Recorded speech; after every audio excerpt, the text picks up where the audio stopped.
Hare Krishna Mataji. Should we start? Yes, Sure, Mataji. Yes, Harshali Mataji. Mataji, can you share the Yeah, screen? sure. Yes. Is it visible?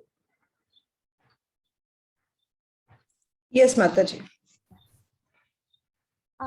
Just a minute, Mataji. This is not the.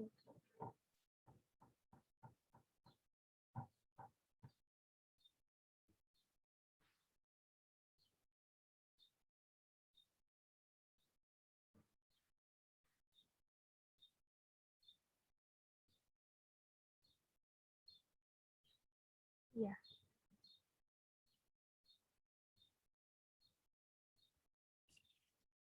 Hare Krishna.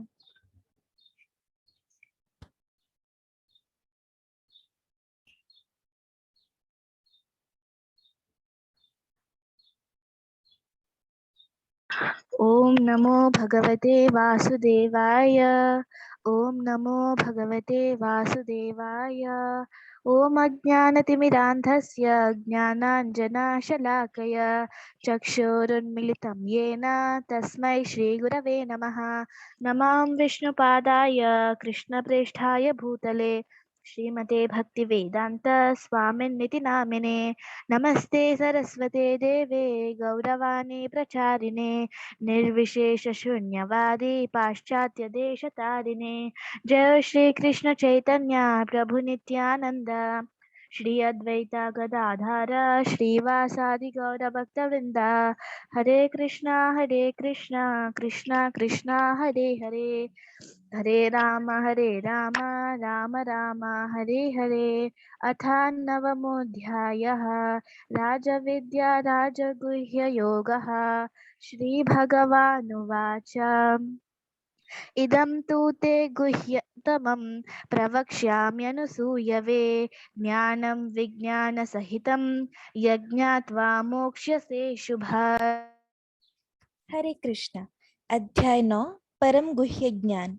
Shri भगवान ने कहा, हे अर्जुन, क्योंकि तुम मुझसे कभी ईर्ष्या नहीं करते, इसीलिए मैं तुम्हें यह परम गुह्य ज्ञान तथा अनुभूति बतलाऊंगा, जिससे जानकर तुम संसार के सारे क्लेशों से मुक्त हो जाओगे। राजविद्या राजगुह्यं पवित्रमिदमुत्तमं प्रत्यक्षावगमं धर्मं सुसुखं कर्तुमव्ययम्। यह ज्ञान सब विद्याओं का राजा है, जो समस्त रहस्यों में से सर्वाधिक गोपनीय है। यह परम शुद्ध है, और चूंकि यह आत्मा की प्रत्यक्ष अनुभूति कराने वाला है, अतः यह धर्म का सिद्धांत है। यह अविनाशी है और अत्यंत सुखपूर्वक संपन्न किया जाता है। अश्रद्धानः पुरुषा धर्मस्य परन्तप अप्राप्य मां निवर्तन्ते मृत्युसंसारवर्त्मनि। हे परंतप, जो लोग भक्ति में श्रद्धा नहीं रखते, वे मुझे प्राप्त नहीं कर पाते, अतः वे इस भौतिक जगत में जन्म मृत्यु के मार्ग पर वापस आते रहते हैं। मया ततमिदं सर्वं जगत् अव्यक्तमूर्तिना मत्स्थानि सर्वभूतानि न चाहं तेष्वस्थिता। यह संपूर्ण जगत मेरे अव्यक्त रूप द्वारा व्याप्त है। समस्त जीव मुझ में है, किंतु मैं उनमें नहीं हूँ। न च मत्स्थानि भूतानि पश्य मे योगमैश्वरं भूतभृन्न च भूतस्थो ममात्मा भूतभावनः। तथापि मेरे द्वारा उत्पन्न सारी वस्तुएं मुझ में स्थित नहीं रहती। जरा मेरे योग ऐश्वर्य को देखो। यद्यपि मैं समस्त जीवों का पालक भरता हूँ और सर्वत्र व्याप्त हूँ, लेकिन मैं इस विराट अभिव्यक्ति का अंश नहीं हूँ। मैं सृष्टि का कारण स्वरूप हूँ। यथा यथाकाशास्थितो नित्यं वायु सर्वत्र गो महान् तथा सर्वाणि भूतानि मत्स्थानीत्युपधारय। जिस प्रकार सर्वत्र प्रवहमान प्रबल वायु सदैव आकाश में स्थित रहती है, उसी प्रकार समस्त उत्पन्न प्राणियों को मुझ में स्थित जानो। सर्वभूतानि कौन्तेय प्रकृतिं यान्ति मामिकां कल्पक्षये पुनस्तानि कल्पादौ विसृजाम्यहम्। हे कुंती पुत्र, कल्प का अंत होने पर सारे प्राणी मेरी प्रकृति में प्रवेश करते हैं और अन्य कल्प के आरंभ होने पर मैं उन्हें अपनी शक्ति से पुनः उत्पन्न करता हूँ। प्रकृतिं स्वामवस्थाभ्य विसृजामि पुनः पुनः भूतग्राममिमं कृत्स्नम् अवशं प्रकृतेर्वशात्। संपूर्ण विराट जगत मेरे अधीन है।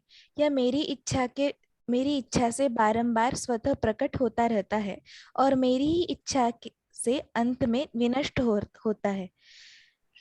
न च मां तानि कर्माणि निबध्नान्ति धनञ्जय उदासीनवदासीनम् असक्तं तेषु कर्मसु। हे धनंजय, ये सारे कर्म मुझे नहीं बांध पाते।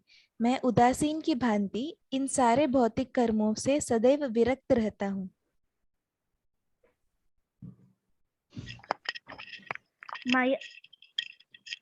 मयाध्यक्षेण प्रकृति सूयते सा चराचरं हेतुनानेन कौन्तेय जगत् विपरिवर्तते। हे कुंती पुत्र, यह भौतिक प्रकृति मेरी शक्तियों में से एक है और मेरी अध्यक्षता में कार्य करती है, जिससे सारे चर तथा अचर प्राणी उत्पन्न होते हैं। इसके शासन में यह जगत बारंबार सृजित और विनष्ट होता रहता है। अवजानन्ति मां मूढा मनुष्यं तनुमाश्रितां परं भावम् अजानन्तो मम भूता महेश्वरम्। जब मैं मनुष्य रूप में अवतरित होता हूँ तो मूर्ख मेरा उपहास करते हैं। वे मुझ परमेश्वर के दिव्य स्वभाव को नहीं जानते। मोघशा मोघकर्माणो मोघज्ञाना विचेतसः राक्षसीम् आसुरीं चैव प्रकृतिं मोहिनीं श्रितः। जो लोग इस प्रकार मोहग्रस्त होते हैं वे आसुरी तथा नास्तिक विचारों के प्रति आकृष्ट होते हैं। इस मोहग्रस्त अवस्था में उनकी मुक्ति आशा, उनके सकाम कर्म तथा ज्ञान का अनुशीलन सभी निष्फल होते हैं। महात्मानस्तु मां पार्थ दैवीं प्रकृतिमाश्रितः भजन्त्यनन्यमनसो ज्ञात्वा भूतादिमव्ययम्। हे पार्थ, मोहमुक्त महात्मा जन दैवी प्रकृति के संरक्षण में रहते हैं। वे पूर्ण भक्ति में निमग्न रहते हैं क्योंकि वे मुझे आदि तथा अविनाशी भगवान के रूप में जानते हैं। सततं कीर्तयन्तो मां यतन्तश्च दृढव्रतः नमस्यन्तश्च मां भक्त्या नित्ययुक्ता उपासते। ये महात्मा मेरी महिमा का नित्य कीर्तन करते हुए दृढ़ संकल्प के साथ प्रयास करते हुए मुझे नमस्कार करते हुए भक्ति भाव से निरंतर मेरी पूजा करते हैं। ज्ञानयज्ञेन चाप्यन्ये यजन्तो मामुपासते एकत्वेन पृथक्त्वेन बहुधा विश्वतो मुखम्। अन्य लोग जो ज्ञान के अनुशीलन द्वारा यज्ञ में लगे रहते हैं वे भगवान की पूजा उनके अद्वय रूप में, विविध रूपों में तथा विश्व रूप में करते हैं। अहम क्रतुरहम यज्ञ स्वदाहम अहम अंसुधम मंत्रोहम अहमेवज्ञम अहम अग्निरहम हुतम। किंतु मैं ही कर्मकांड, मैं ही यज्ञ, पितरों को दिया जाने वाला अर्पण, औषधि, दिव्य ध्वनि, मंत्र, घी, अग्नि तथा आहुति हूँ। पिताहम अस्य जगतो माता धाता पितामह वेद्यं पवित्रम ओंकार ऋक्साम यजुरेव च। मैं इस ब्रह्मांड का पिता, माता, आश्रय तथा पितामह हूँ। मैं ज्ञ, जानने योग्य, शुद्धिकर्ता तथा ओंकार हूँ। मैं ऋग्वेद, सामवेद तथा यजुर्वेद भी हूँ। गतिर्भार्ता प्रभु साक्षी निवासा शरणं सुहृत् प्रभावा प्रलयस्थानं निधानं बीजमव्ययम्। मैं ही लक्ष्य, पालन करता, स्वामी, साक्षी, धाम, शरण स्थली तथा अत्यंत प्रिय मित्र हूँ। मैं सृष्टि तथा प्रलय सबका आधार, आश्रय तथा अविनाशी बीज भी हूँ। तपाम्यहमहं वर्षं निग्राहम्युत्सृजामि च अमृतं चैव मृत्युश्च सदसच्चाहमर्जुन। हे अर्जुन, मैं ही ताप प्रदान करता हूँ और वर्षा को रोकता तथा लाता हूँ। मैं अमरत्व हूँ और साक्षात मृत्यु भी हूँ। आत्मा तथा पदार्थ, सत तथा असत दोनों मुझी में है। त्रैविद्या मां सोमपापूतपापा यज्ञैरिष्ट्वा स्वर्गतिं प्रार्थयन्ते ते पुण्यम् आसद्या सुरेन्द्रलोकम् अश्नान्ति दिव्यं दिवि देव भोगान्। जो वेदों का अध्ययन करते तथा सोमरस का पान करते हैं, वे स्वर्ग प्राप्ति की गवेषणा करते हुए अप्रत्यक्ष रूप से मेरी पूजा करते हैं। वे पाप कर्मों से शुद्ध होकर इंद्र के पवित्र स्वर्गिक धाम में जन्म लेते हैं, जहाँ वे देवताओं का सा आनंद भोगते हैं। ते तं भुक्त्वा स्वर्गलोकं विशालं क्षिणे पुण्ये मर्त्यलोकं विशान्ति एवं त्रैधर्ममनुप्रपन्ना गतागतं कामकामा लभन्ते।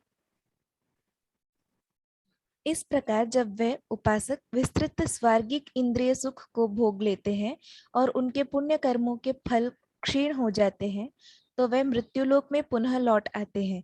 इस प्रकार जो तीनों वेदों के सिद्धांतों में दृढ़ रहकर इंद्रिय सुख की गवेषणा करते हैं, उन्हें जन्म मृत्यु का चक्कर ही मिल पाता है।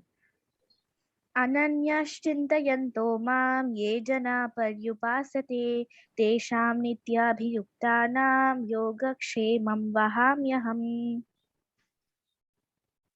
किंतु जो लोग अनन्य भाव से मेरी दिव्य स्वरूप का ध्यान करते हुए निरंतर मेरी पूजा करते हैं, उनकी जो आवश्यकताएं होती हैं, उन्हें मैं पूरा करता हूँ और जो कुछ उनके पास है उसकी रक्षा करता हूँ। ये पन्या देवता भक्ता यजन्ते श्रद्धयान्वितः तेऽपि मामेव कौन्तेय यजन्त्य विधिपूर्वकम्। हे कुंती पुत्र, जो लोग अन्य देवताओं के भक्त हैं और उनकी श्रद्धा पूर्वक पूजा करते हैं, वास्तव में वे भी मेरी पूजा करते हैं, किंतु वे यह त्रुटिपूर्ण ढंग से करते हैं। अहं हि सर्वयज्ञानां भोक्ता च प्रभुरेव च न तु मामभिजानान्ति तत्त्वेन तश्चवन्ति ते। मैं ही समस्त यज्ञों का एकमात्र भोक्ता तथा स्वामी हूँ। अतः जो लोग मेरे वास्तविक दिव्य स्वभाव को नहीं पहचान पाते, वे नीचे गिर जाते हैं। यान्ति देवावृता देवान् पितरान् यान्ति पितृव्रता भूतानि यान्ति भूतेज्या यान्ति मद्याजिनोऽपि माम्। जो देवताओं की पूजा करते हैं, वे देवताओं के बीच जन्म लेंगे। जो पितरों की पूजा करते हैं, वे पितरों के पास जाते हैं। जो भूत प्रेतों की उपासना करते हैं, वे उन्हीं के बीच जन्म लेंगे, और जो मेरी पूजा करते हैं, वे मेरे साथ निवास करते हैं। पत्रं पुष्पं फलं तोयं यो मे भक्त्या प्रयच्छति तत् अहं भक्त्या उपहृतम् अश्नामि प्रयतात्मनः। यदि कोई प्रेम तथा भक्ति के साथ मुझे पत्र, पुष्प, फल या जल प्रदान करता है, तो मैं उसे स्वीकार करता हूँ।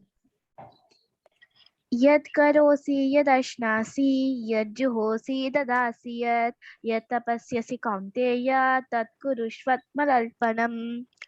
हे कुंती पुत्र, तुम जो कुछ करते हो, जो कुछ खाते हो, जो कुछ अर्पित करते हो या दान देते हो, और जो कुछ भी तपस्या करते हो, उसे मुझे अर्पित करते हुए करो। शुभाशुभाफलैरेवं मोक्ष्यसे कर्मबन्धनैः संन्यासयोगयुक्तात्मा विमुक्तो मामुपैष्यसि। इस तरह तुम कर्म के बंधन तथा इसके शुभाशुभ फलों से मुक्त हो सकोगे। इस संन्यास योग में अपने चित्त को स्थिर करके तुम मुक्त होकर मेरे पास आ सकोगे। समोऽहं सर्वभूतेषु न मे द्वेषोऽस्ति न प्रियः ये भजन्ति तु मां भक्त्या मयि ते तेषु चाप्यहम्। मैं न तो किसी से द्वेष करता हूँ, न ही किसी के साथ पक्षपात करता हूँ। मैं सबों के लिए समभाव हूँ, किंतु जो भी भक्ति पूर्वक मेरी सेवा करता है वह मेरा मित्र है, मुझ में स्थित रहता है और मैं भी उसका मित्र हूँ। अपि चेत् सुदुराचारो भजते मामवन्यभक् साधुरेव समन्तव्यः सम्यक् व्यवस्थितो हि सः। यदि कोई जघन्य से जघन्य कर्म करता है, किंतु यदि वह भक्ति में रत रहता है तो उसे साधु मानना चाहिए, क्योंकि वह अपने संकल्प में अडिग रहता है। क्षिपरं भवति धर्मात्मा शाश्वत शान्तिं निगच्छति कौन्तेय प्रतिजानीहि न मे भक्ता प्रणश्यति। वह तुरंत धर्मात्मा बन जाता है और स्थायी शांति को प्राप्त होता है। हे कुंती पुत्र, निडर होकर घोषणा कर दो कि मेरे भक्त का कभी विनाश नहीं होता। मां हि पार्था व्यपाश्रित्य येऽपि स्युः पापयोनयः स्त्रियो वैश्यस्तथा शूद्रस्तेऽपि यान्ति परां गतिम्। हे पार्थ, जो लोग मेरी शरण ग्रहण करते हैं वे भले ही निम्न जन्मा स्त्री, वैश्य, व्यापारी तथा शूद्र श्रमिक क्यों न हो, वे परम धाम को प्राप्त करते हैं। किं पुनर्ब्राह्मणः पुण्या भक्तराजर्षयस्तथा अनित्यम् असुखं लोकम् इमं प्राप्य भजस्व माम्। फिर धर्मात्मा ब्राह्मणों, भक्तों तथा राजर्षियों के लिए तो क्या ही कहना। अतः इस क्षणिक दुखमय संसार में आ जाने पर मेरी प्रेमा भक्ति में अपने आप को लगाओ। मन्मना भव मद्भक्तो मद्याजी मां नमस्कुरु मामे वैश्यसि युक्तैवम् आत्मानं मत्परायणः। अपने मन को मेरे नित्य चिंतन में लगाओ, मेरे भक्त बनो, मुझे नमस्कार करो और मेरी ही पूजा करो। इस प्रकार मुझ में पूर्णतया तल्लीन होने पर तुम निश्चित रूप से मुझे प्राप्त होगी। ॐ तत्सत् इति श्रीमद्भगवद्गीतासु उपनिषत्सु ब्रह्मविद्यायां योगशास्त्रे श्रीकृष्णार्जुनसंवादे राजविद्या राजगुह्ययोगो नाम नवमोऽध्यायः। हरे कृष्ण। हरे कृष्ण। हरे कृष्ण माता जी। हरे कृष्ण माता जी। बहुत बहुत धन्यवाद माता जी, बहुत बहुत धन्यवाद। थैंक यू माता जी। हरे कृष्ण माता जी। धन्यवाद माता जी। कृष्ण माता जी। हरे कृष्ण, हरे कृष्ण।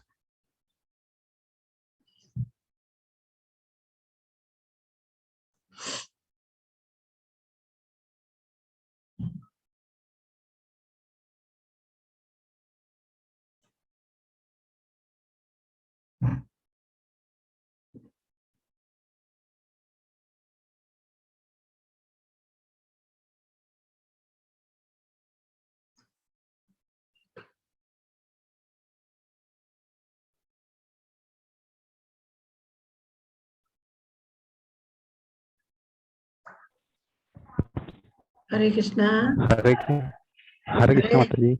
हरे कृष्णा, हरे कृष्णा। माता जी, मैं पूछ रहा था कि पिछली बार जो हुआ था ये 18 दिनों का, जी तो जब जो सर्टिफिकेट मेरे को मिला था मैंने मंगवाया है प्रिंट आउट, जी, तो 15 दिन हो गए, आया नहीं है अभी। अभी तक नहीं प्रभु जी मिला। अभी कोरियर चालू किया है, एक्चुअली थोड़ा डिले हो गया था, बट अभी मिलना चाहिए प्रभु जी, सबको मिल रहा है अभी। ये वीक में आपको मिलना चाहिए प्रभु जी। 5-6 दिन में तो मिल जाता है माता जी। नहीं नहीं, इस बार थोड़ा लेट डिलीवरी किया है, तो ये वीक में मिलना चाहिए। काफी लोगों को मिलने लग गया है प्रभु जी। जी जी, जी जी माता नहीं जी। तो माता जी, और नहीं नहीं मिला तो है तो आप है ना ग्रुप में मैसेज कर दीजिए, वो जिस ग्रुप में है ना उनको, एडमिन को देख के आप मैसेज करिए, हम पता लगाएंगे प्रभु जी। या प्रभु जी अपना नंबर दे दीजिएगा तो भी हम पता कर सकते हैं। जी जी, जो ये ग्रुप है इसी में डाल दो ना, 2 जुलाई जी जी वाला जी, जो इसी ग्रुप में है। जी डाल, प्रभु, जी प्रभु। इसी में डाल। जी जी माता जी, हरे कृष्ण। हरे कृष्ण। हरे माता जी, कीर्तन थोड़ा सा करना है ना। जी माता जी, कीर्तन करिए। क्या कौन सा, क्या कौन सा बोलूं माता जी, समझ नहीं आप करिए माता जी, सब अच्छा लगता है। भजेऊ रे वो भी चलेगा माता जी, बड़ा आ- अच्छा लगता है। माता जी। भजहूँ रे मन श्री नंद नंदन अभय चरणार गोविंद रे। भजहु रे मन श्री नंद नंदन अभय चरणार गोविंद रे। दुर्लभ मानव जन्म सत्संग तारहु रे भव सिंधु रे। दुर्लभ मानव जन्म सत्संग तारहु रे भव सिंधु रे।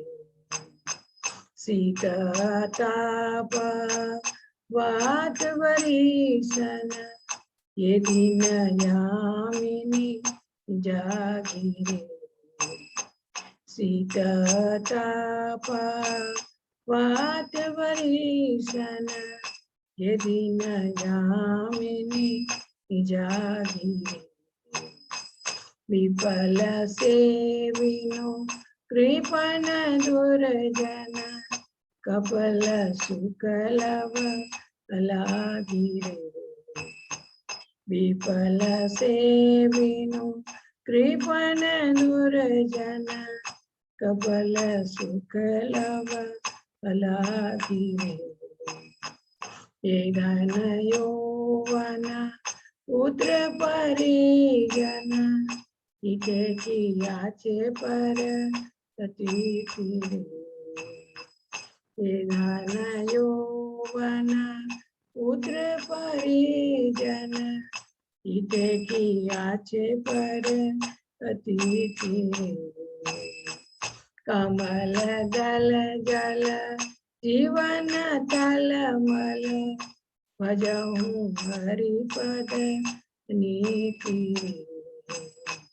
कमल दल जल जीवन तलमल भजहु हरिपद नीति रे। भजहु रे मन श्री नंद नंदन अभय चरणार बिंद रे। श्रवण कीर्तन सुमिरन बंदन पाद सेवन दास्य रे। श्रवण कीर्तन सुमिरन बंदन पाद सेवन दास्य रे। पूजन सखी जन आत्मनिवेदन गोविंद दास अभिलाषी रे। पूजन सखी जन आत्मनिवेदन गोविंद दास अभिलाषी रे। भजहु रे मन श्री नंद नंदन अभय चरणार गोविंद रे। अभय चरणार गोविंद रे। हरे कृष्ण करुणा सिंधु दीन बंधु जगतपते गोपेश गोपिका कांतम राधा कांतम नमोस्तुते। तप्त कांचन गौरांगी राधे वृंदावनेश्वरी वृषभानुसुते देवी प्रणमामि हरि प्रिय। नमः ओम विष्णु पादाय कृष्ण वृषाय भूतले श्रीमते भक्ति वेदांत स्वामी इति नामिने। नमस्ते सरस्वती देवे गौरवाण्य प्रचारिणी निर्विशेषा शून्यवादी पाश्चात्य देशतारिणी। जय हो श्री कृष्ण चैतन्य प्रभु नित्यानंद श्री अद्वैत गदाधर शिवासादि गौर भक्त। हरे कृष्ण कृष्ण कृष्ण हरे हरे हरे राम राम राम हरे हरे। हरे कृष्ण माता जी। हरे कृष्ण माता जी। हरे कृष्ण माता जी एक ना शुभम प्रभु आते थे, शुभम माथुर करके, वो 3-4 दिन से नहीं है। शुभम माथुर जी जी प्रभु जी माता जी उनका एक्चुअली कुछ ऑफिस में काम चल रहा है और उनका इंटरव्यू के लिए वो थोड़ा सा प्रैक्टिस कर रहे हैं तो उनको टाइम नहीं मिल पा रहा है तो इसके लिए मैं ज्वाइन कर। मैंने सोचा कहीं पता नहीं वो कहाँ गए ऐसे। नहीं वो तो उन्होंने बोला ये वीक नहीं हो पाएगा इसके लिए मैं ज्वाइन कर रही हूँ। जी माता जी। और अभी क्या सबका बच्चों का एग्जाम चल रहा है ना, सभी वो कर रहे हैं सब। सब अभी ये परीक्षा, सब बिजी है, परीक्षा है। जी, फिर भी माता जी आप लोग इतना साथ दे रहे हैं, इतना मदद कर रहे हैं, मतलब जी इतना सेवा कर रहे हैं माता जी, बहुत बहुत धन्यवाद। प्रभु जी जो किया है ना, बहुत अच्छा लगता है। मतलब जी ये अगर 15 दिन उसके बाद में जो भी छुट्टी मिलती है ना, तो दिन नहीं कटता। समझ नहीं आता क्या करें। मुझे तो थोड़ा सा समय मिल जाता है माता जी, आप वैसे चैटिंग करते होंगे। जब जब क्लास रहती है मुझे बिल्कुल समय नहीं रहता है। जब जब जब क्लास नहीं होती है तो मुझे थोड़ा समय रहता है। जी जी जी। माता जी 3 घंटा चैंटिंग और 4 घंटे से ज्यादा दोनों क्लास जाती है, भगवान का भोग सुबह बनाना। शाम 2 टाइम। हाँ जी माता जी, मुझे कतई कोई बिल्कुल समय नहीं नहीं। नहीं, बराबर है, बिल्कुल टाइम नहीं मिलता होगा, है क्या नहीं मिलना जी माता चाहिए। जी, यहाँ से निकलती हूँ सीधा किचन में भागती हूँ, सुबह क्लास खत्म करके किचन से निकलती हूँ और चैंटिंग। सुबह भी काफी क्वेश्चंस रहते, सुबह तो बहुत ज्यादा क्वेश्चंस रहते थे। रेज हैंड्स भी पहले सुबह 6 o'clock को हम लोग जो भी करते थे, तो मुझे पता है हम लोग। हाँ रहते हैं, वो कोई बात नहीं है, तो अच्छा हाँ है। जैसे ही मैं यहाँ से निकलती हूँ मैं सीधा किचन में जाती हूँ, लेट हो रहा होता है भगवान का भोग बनाने के लिए, जी। तो मुझे बिल्कुल समय नहीं है। उसके बाद 3 घंटा चैंटिंग, तो और जब ये क्लास नहीं होती है तब मुझे थोड़ा सा समय मिलता है। आप कर रही है वो बहुत बढ़िया चीज है। मतलब सब तो बल्कि अभी इस सब लोग आराम करने में पड़े रहते हैं, बट अब जो कर रहे हैं काफी बढ़िया है। माता जी, प्रभु जी ने सबको इन्वॉल्व किया है। जी माता जी, आप लोगों की बहुत ही सहायता है, बहुत ही मदद है माता जी। माता जी काफी नहीं लोग बहुत अच्छा कर रहे हैं, बहुत ही ज्यादा कर रहे हैं, हम तो कुछ भी नहीं है। नहीं माता जी, आप बहुत मदद कर रहे हैं, बहुत मदद कर रहे हैं, आप सेवा कर रहे हैं, एक तरह से आप कहिए हम सब मिलके सेवा कर रहे हैं। एक यज्ञ है, छोटा सा सोचिए आप, यज्ञ है, उसमें हम सब लोग शामिल हैं। नहीं वही सब लोग अपना अपना कंट्रीब्यूशन, एक तिल के बराबर भी जिसने कंट्रीब्यूट किया उसका कुछ ना कुछ तो हो ही जाएगा, भला तो हो ही जाएगा। जरूर जरूर माता जी, जरूर। ये तो सेवा है, भगवान के तो हम जरा सा भी सेवा करते हैं तो उसका भी हमको वो मिलता है, तो भक्ति के मार्ग में आगे बढ़ने में सहायता मिलती है, ऐसा सोचिए थोड़ा सा, क्योंकि वो हमें फिर ऐसी बुद्धि देते हैं माता जी, ऐसी बुद्धि देते हैं कि हम आगे बढ़े भक्ति मार्ग में, आध्यात्मिक उसमें उन्नति करें, ऐसी बुद्धि देते हैं वो। जो नास्तिक है उनको नहीं, जो भक्ति के मार्ग में आगे बढ़ना चाहता है उनको, जो भगवान की सेवा करता है भले ही छोटी सी भी हो, तो वो उनको उसको ऐसा ज्ञान देते हैं। जी माता जी, भगवत गीता से ही तो हम जान पाए हैं ना कि अगर हम भक्ति के मार्ग में आगे बढ़े तो पहले तो वही लगता था सब भगवान एक जैसे हैं, मतलब वही था ना, जैसे राम दरबार जैसे आप बोलते हैं, तो वैसे ही हम भी मानते थे। सच्ची बात है माता जी, इससे भगवत गीता पढ़ने से या भागवतम पढ़ने से ये चीजें फिर समझ में आती हैं धीरे धीरे। जी माता जी, आज तो श्लोक काफी लिए हैं माता जी इस अध्याय में, जबकि 34 से 27 श्लोक लिए हैं, 34 में से काफी श्लोक लिए, क्योंकि ये अध्याय बहुत ही भक्ति वाले है ना है। पवन प्रभु जी। हाँ पवन प्रभु जी, ये आप पूछ हरे सकते कृष्णा माता जी। हरे कृष्णा माता जी, प्रभु हाँ, जी बोले बोले माता प्रभु जी जी। आपने भी भोग की बात करी तो मेरा एक सवाल था भोग पे, जो काफी टाइम से पूछना था, भूल जाता हूँ, तभी आपने बोले बात की तो याद आ गया। बोलिए बोलिए। जैसे घर में हम जितनी भी टाइम कुछ भी बनाते हैं, जैसे कभी नाश्ता बन रहा है, फिर खाना बन रहा है, फिर बीच में कुछ बच्चे बोलते हैं बना देते हैं, तो हर टाइम भोग लगाना चाहिए हमें? नहीं प्रभु जी, भोग आप तभी लगा सकते हैं जब आप स्नान किए, जब आप धुले वस्त्र पहने, जी। जब मतलब नहा के शुद्ध उसमें जो भोगा बनाते हैं, जो खाना बनाते हैं, जी और बिना लहसुन प्याज और मसूर की दाल, 3 जी चीज इस्तेमाल किए बिना शुद्ध जी। उससे जो भोग आप बनाते हैं वही भोग लगा सकते हैं प्रभु जी भगवान तो को। मतलब सुबह जैसे फ्रेश होके नहा के जो अपन बनाते हैं एक बार फर्स्ट टाइम, वो लगा दो, उसके जी बाद जी फिर जी शाम को जी। जरूरी नहीं है या दोपहर में शाम को जरूरी नहीं है? आप दूध फल लगा दे सकते हैं भगवान को, दूध अच्छा। फल पानी जी भोग, जी जी जब भी भगवान को भोग लगाना है प्रभु जी, वो व्यक्ति को स्नान किए हुए और धुले वस्त्रों में होना चाहिए, जी। तभी शाम को तभी भी स्नान करना होगा? जी जी प्रभु जी, स्नान अच्छा अच्छा। जी जी और एक चीज और थी, जिस हाँ बर्तन में इनको भोग लगा रहे हैं वो बर्तन या अलग ही रखना होते हैं या बिल्कुल फिर? अलग, एकदम अलग, उनको साफ भी अलग से करना है, अपने अच्छा बर्तनों में नहीं मिलाना है हमको, जी अलग से साफ करके अलग से रख देना है प्रभु जी जी बर्तनों को। जी जी प्रभु जी। जी, हरे कृष्ण। जी हरे कृष्णा प्रभु, हरे कृष्ण हरे कृष्ण हरे कृष्णा।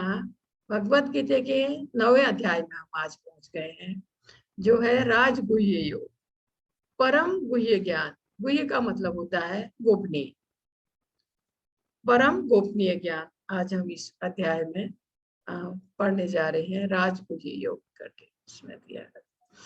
इसका पहला श्लोक जो इसमें दिया है, श्री भगवान उवाच इदं तु ते गुह्यं तं प्रवक्ष्यामि अनसूयवे ज्ञानम विज्ञानम सहितम यज्ञात्वा मोक्षसे अशुभात्। श्री भगवान ने कहा, हे अर्जुन, क्योंकि तुम मुझसे कभी ईर्ष्या नहीं करते, इसलिए मैं तुम्हें यह परम गुह्य ज्ञान तथा अनुभूति बतलाऊंगा, जिसे जानकर तुम संसार के सारे कलेशों से मुक्त हो जाओगे।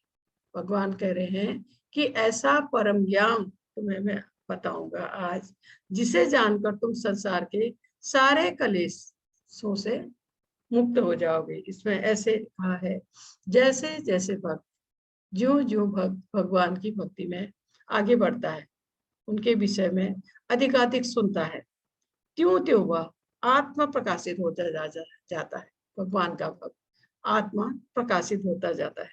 जो कृष्ण भावना भावित होता है, उसे ही भगवान भक्तों के सानिध्य में कृष्ण विद्या को समझने की बुद्धि प्रदान करते हैं।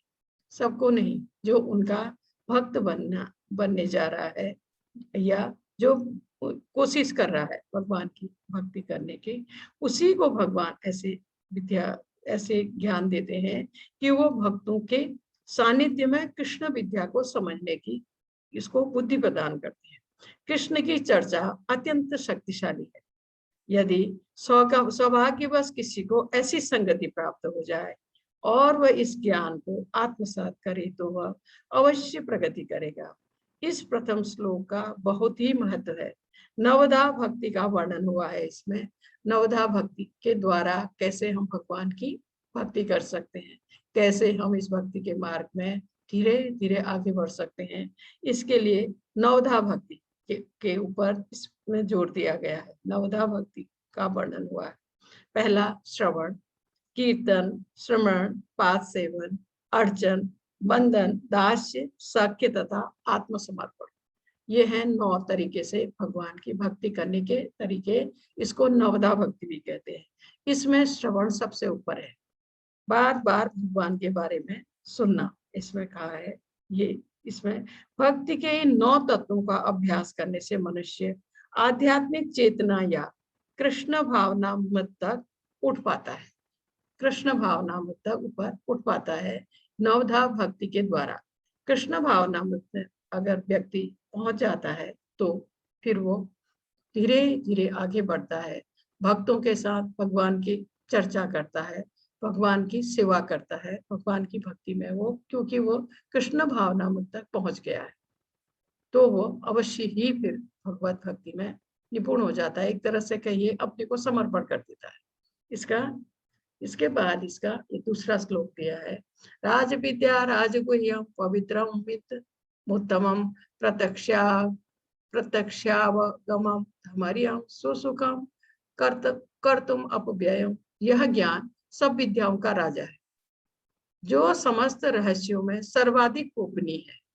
यह परम शुद्ध और चूंकि यह आत्मा की प्रत्यक्ष अनुभूति कराने वाला है, अतः यह धर्म का सिद्धांत है।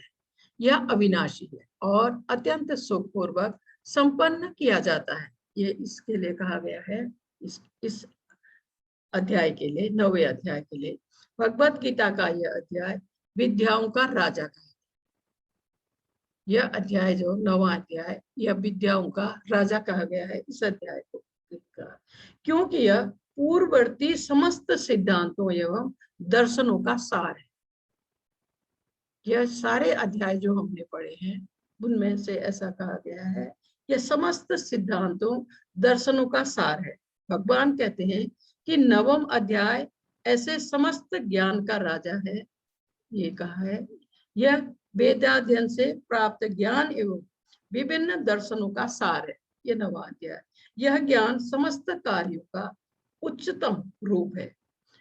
जो लोग भगवत भक्ति में रत हैं, पूरी तरह भगवान की भक्ति में लगे हुए जो भगवान के भक्त हैं, उनके लिए कहा गया है, उनके सारे पाप कर्म चाहे फलीभूत हो चुके हों, सामान्य हो या बीज रूप में हो, क्रमशः नष्ट हो जाते।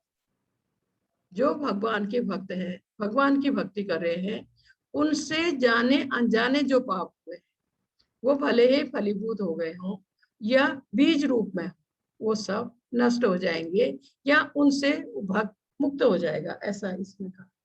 जो व्यक्ति भक्ति से अवगत होता है वही जान सकता है कि भक्तिमय कार्य भौतिक नहीं होते, भक्तिमय कार्य आध्यात्मिक होते, ऐसा इसमें कहा गया। और प्रकृति के जो ये गुण हैं 3, उनसे अलग होते हैं।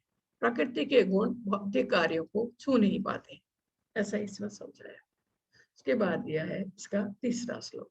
हे परम तप, जो लोग, भगवान अर्जुन को कह रहे हैं, हे परम तप, जो लोग भक्ति में श्रद्धा नहीं रखते वे मुझे प्राप्त नहीं कर पाते, अतः वे इस भौतिक जगत में जन्म मृत्यु के मार्ग पर वापस आते रहते हैं।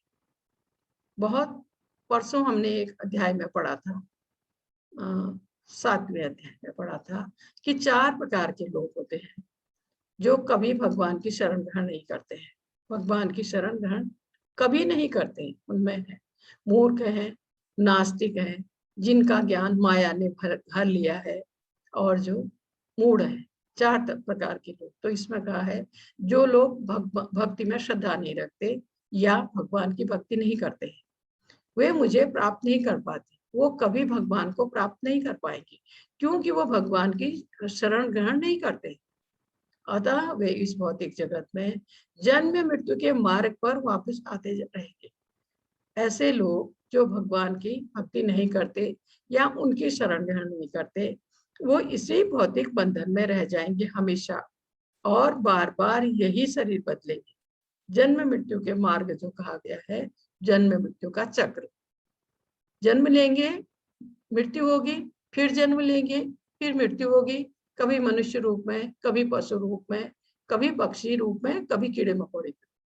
वो हमेशा इसी जन्म मृत्यु के चक्र में फंसे रह जाएंगे, क्योंकि जब तक कोई भगवत भक्ति करके इस चक्र को तोड़ने के लिए नहीं सोचता है, इस भौतिक बंधन से निकलने के लिए नहीं सोचता है, वो हमेशा यही शरीर बदलेगा, ऐसा इसमें कहा गया है। जन्म मृत्यु के मार्ग पर वापस आते रहते हैं ऐसे लोग। इसके बाद यह है इसका 4था श्लोक।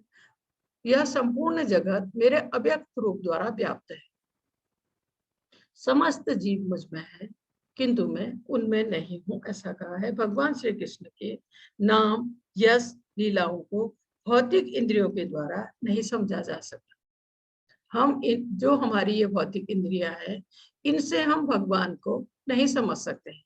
क्या कहा है कि उनका नाम यश लीलाओं इस भौतिक इंद्रियों द्वारा नहीं समझा जा सकता। जिसने भगवान के प्रति दिव्य प्रेम उत्पन्न कर लिया। भगवान के प्रति दिव्य प्रेम किसमें उत्पन्न होता है? भगवान के भक्त। जो भगवान की भक्ति कर रहा है और उसने दिव्य प्रेम उत्पन्न हो गया है उसमें, तो वह सदैव अपने भीतर तथा बाहर भगवान गोविंद को देख सकता है, महसूस कर सकता है। लेकिन जो भगवत भक्ति नहीं कर रहा है वो नहीं जान पाता है इस चीज, वो नहीं देख सकता है। लेकिन जो परम भक्त हो गया है, भगवान का अनंत भक्त हो गया है, वो महसूस करता है भगवान को अपने अंदर और बाहर, ऐसा इसमें कहा गया। अपने अंदर और बाहर उनको देख सकता है भगवान गोविंद को। इसके बाद इसका श्लोक, तथापि मेरे द्वारा उत्पन्न, ये फिर से इसमें ये निकल रहा है 5। तथापि मेरे द्वारा उत्पन्न सारी वस्तुएं मुझ में स्थित नहीं रहती। इसमें कहा है, जरा मेरे ऐश्वर्य को देखो, यद्यपि मैं समस्त जीवों का पालक भरता हूँ, सर्वत्र व्याप्त, लेकिन मैं इस विराट अभिव्यक्ति का अंश नहीं। मैं सृष्टि का कारण स्वरूप हूँ। ऐसे इसमें कहा गया है कि मैं सृष्टि का कारण स्वरूप हूँ। इसमें समझाया गया है कि यद्यपि मेरे द्वारा ऊपर सब कुछ भगवान के द्वारा उत्पन्न है। भगवान की एक दृष्टि मात्र से सारी प्रकृति क्रियाशील हो जाती है। भगवान कह रहे हैं मेरे ऐश्वर्य को देखो। भगवान के यद्यपि मैं समस्त जीवों का पालन करता हूँ, प्रत्येक जीव का पालन करता भगवान है और सर्वत्र है, हर जगह पर है और वो अपने गोलोक वृंदावन में लीला कर रहे हैं। सर्वत्र अपनी शक्तियों के द्वारा व्याप्त है और वो खुद अपना गोलोक वृंदावन में लीला कर रहे हैं। लेकिन मैं इस विराट अभिव्यक्ति का अंश नहीं हूँ, मैं सृष्टि का कारण स्वरूप। भगवान कह रहे हैं सारी सृष्टि मेरे द्वारा है, सब कुछ भगवान के द्वारा है, तो भी वो ये इस भौतिक जगत के इससे लिप्त नहीं है, इससे अलग है, इस विराट अभिव्यक्त का अंश नहीं है, इससे दूर है। और मैं सृष्टि कारण स्वरूप है, सृष्टि भगवान के द्वारा, सब कुछ उनके द्वारा है, लेकिन फिर भी वो इससे अलग है क्योंकि वो दिव्य है। हम सब इस भौतिक जगत की हर वस्तु ये भौतिक है, भगवान दिव्य है, उनकी हर वस्तु दिव्य है, सब कुछ करता वो है, पालन करता है, लेकिन वो फिर भी इस सृष्टि, इस भौतिक सृष्टि से अलग है। ऐसा इसमें फिर कहा है जिस प्रकार सर्वत्र प्रवहमान प्रबल वायु सदैव आकाश में स्थित रहती है, उसी प्रकार समस्त उत्पन्न प्राणियों को मुझ में स्थित जान। ऐसा इसमें कहा गया है। समस्त विराट जगत भगवान के अधीन है। जो ये दिखाया है ये विराट जगत दिखाया है, ये भगवान के अधीन है। इसमें कहा है भगवान की इच्छा के बिना एक पत्ता भी नहीं हिलता, हर चीज उन्हीं की इच्छा से, उन्हीं की आज्ञा से चलती है, हर चीज। इसमें कहा गया है उनकी इच्छा के अधीन गतिशील है हर चीज। जैसे सूर्य को भगवान का, सूर्य और चंद्र को भगवान के नेत्र कहा गया। सूर्य में रोशनी फैलाने की अपार शक्ति है, लेकिन वो भगवान की आज्ञा से ही अपनी धुरी में घूमता है। सूर्य भी भगवान की आज्ञा से ही अपनी धुरी में घूमता है, इसलिए ऐसे समझाया गया है। इसके बाद यह इसका 8वां श्लोक, इसमें संपूर्ण विराट जगत मेरे अधीन है। भगवान कह रहे हैं यह संपूर्ण विराट जगत भगवान के अधीन है। यह मेरी इच्छा से बार बार स्वतः प्रकट होता है, होता रहता है और मेरी इच्छा से अंत में विनिष्ट हो जाता है। यह विराट जगत भगवान के अधीन है और जब प्रलय आता है या ब्रह्मा जी की रात आती है तो सब कुछ समा जाता है भगवान में। भगवान से ही निकला है सब उन्हीं में समा जाता है। कुछ भी नहीं, पानी के सिवा कुछ भी नहीं दिखता है। लेकिन जैसे ही ब्रह्मा जी की सुबह होती है फिर से पूरी सृष्टि कार्यशील हो जाती है, सब कुछ फिर से वैसे ही हो जाता है जैसे प्रलय के पहले था, क्योंकि भगवान की एक दृष्टि से सारी सृष्टि कार्यशील हो जाती है। सब विराट जगत क्योंकि भगवान की आज्ञा से ये सब हो रहा है, भगवान के अधीन है। भगवान कह रहे हैं सब बार बार प्रकट होता रहता है और बार बार मेरी इच्छा से अंत में विनिष्ट हो जाता है। ये प्रकट और अंत का सवाल जो है वो प्रलय और फिर से सृष्टि का।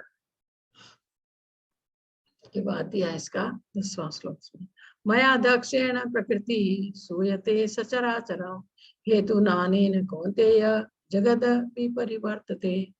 हे कुंती पुत्र, यह भौतिक प्रकृति मेरी शक्तियों में से एक है, भगवान की प्राकृतिक शक्तियों में से एक है और मेरी अध्यक्षता में कार्य करती है। भगवान की शक्ति जिससे सारे चर तथा अचर प्राणी उत्पन्न होते हैं।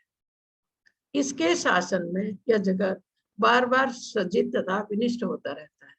वही चीज फिर इसमें बताई गई है, यह जगत बार बार सज्जित होता है और बार बार विनिष्ट होता रहता है। जैसे परमेश्वर परम इच्छामयी है और इस जगत के आधार स्वरूप है, किंतु इनकी सभी व्यवस्था प्रकृति द्वारा की जाती है। भगवान की शक्तियां हैं, जैसे पराशक्ति है, अपराशक्ति है, और ये शक्तियों के द्वारा, भगवान की शक्ति के द्वारा इसमें कहा गया है इसकी व्यवस्था होती है, प्रकृति द्वारा की जाती है। भगवान इस जगत से प्रत्यक्ष रूप में आसक्त नहीं होते हैं, वे प्रकृति पर दृष्टिपात करते हैं और प्रकृति कार्यशील हो जाती है। तुरंत ही सारी वस्तुएं उत्पन्न हो जाती हैं, सारी वस्तुएं कार्यशील हो जाती हैं। भगवान के एक दृष्टिपात करने मात्र से प्रकृति कार्यशील हो जाती है। इनके शासन में यह जगत बार बार सज्जित तथा विनिष्ट होता रहता है। बार बार ये प्रकृति कार्यशील होती है और फिर जैसे ही इसका समय आता है प्रलय का, वो फिर से उन्हीं में समा जाती है। सब कुछ भगवान में ही समा जाता है। दिया इसके बाद दिया इसका 11वां श्लोक। अवजानाति मामूढ़ा मानुषी तनुमाश्रित परम भावम जानंतो मम भूत महेश्वर। जब मैं मनुष्य रूप में अवतरित होता हूँ तो मूर्ख मेरा उपहास करते हैं, वे मुझ परमेश्वर के दिव्य स्वभाव को नहीं जानते।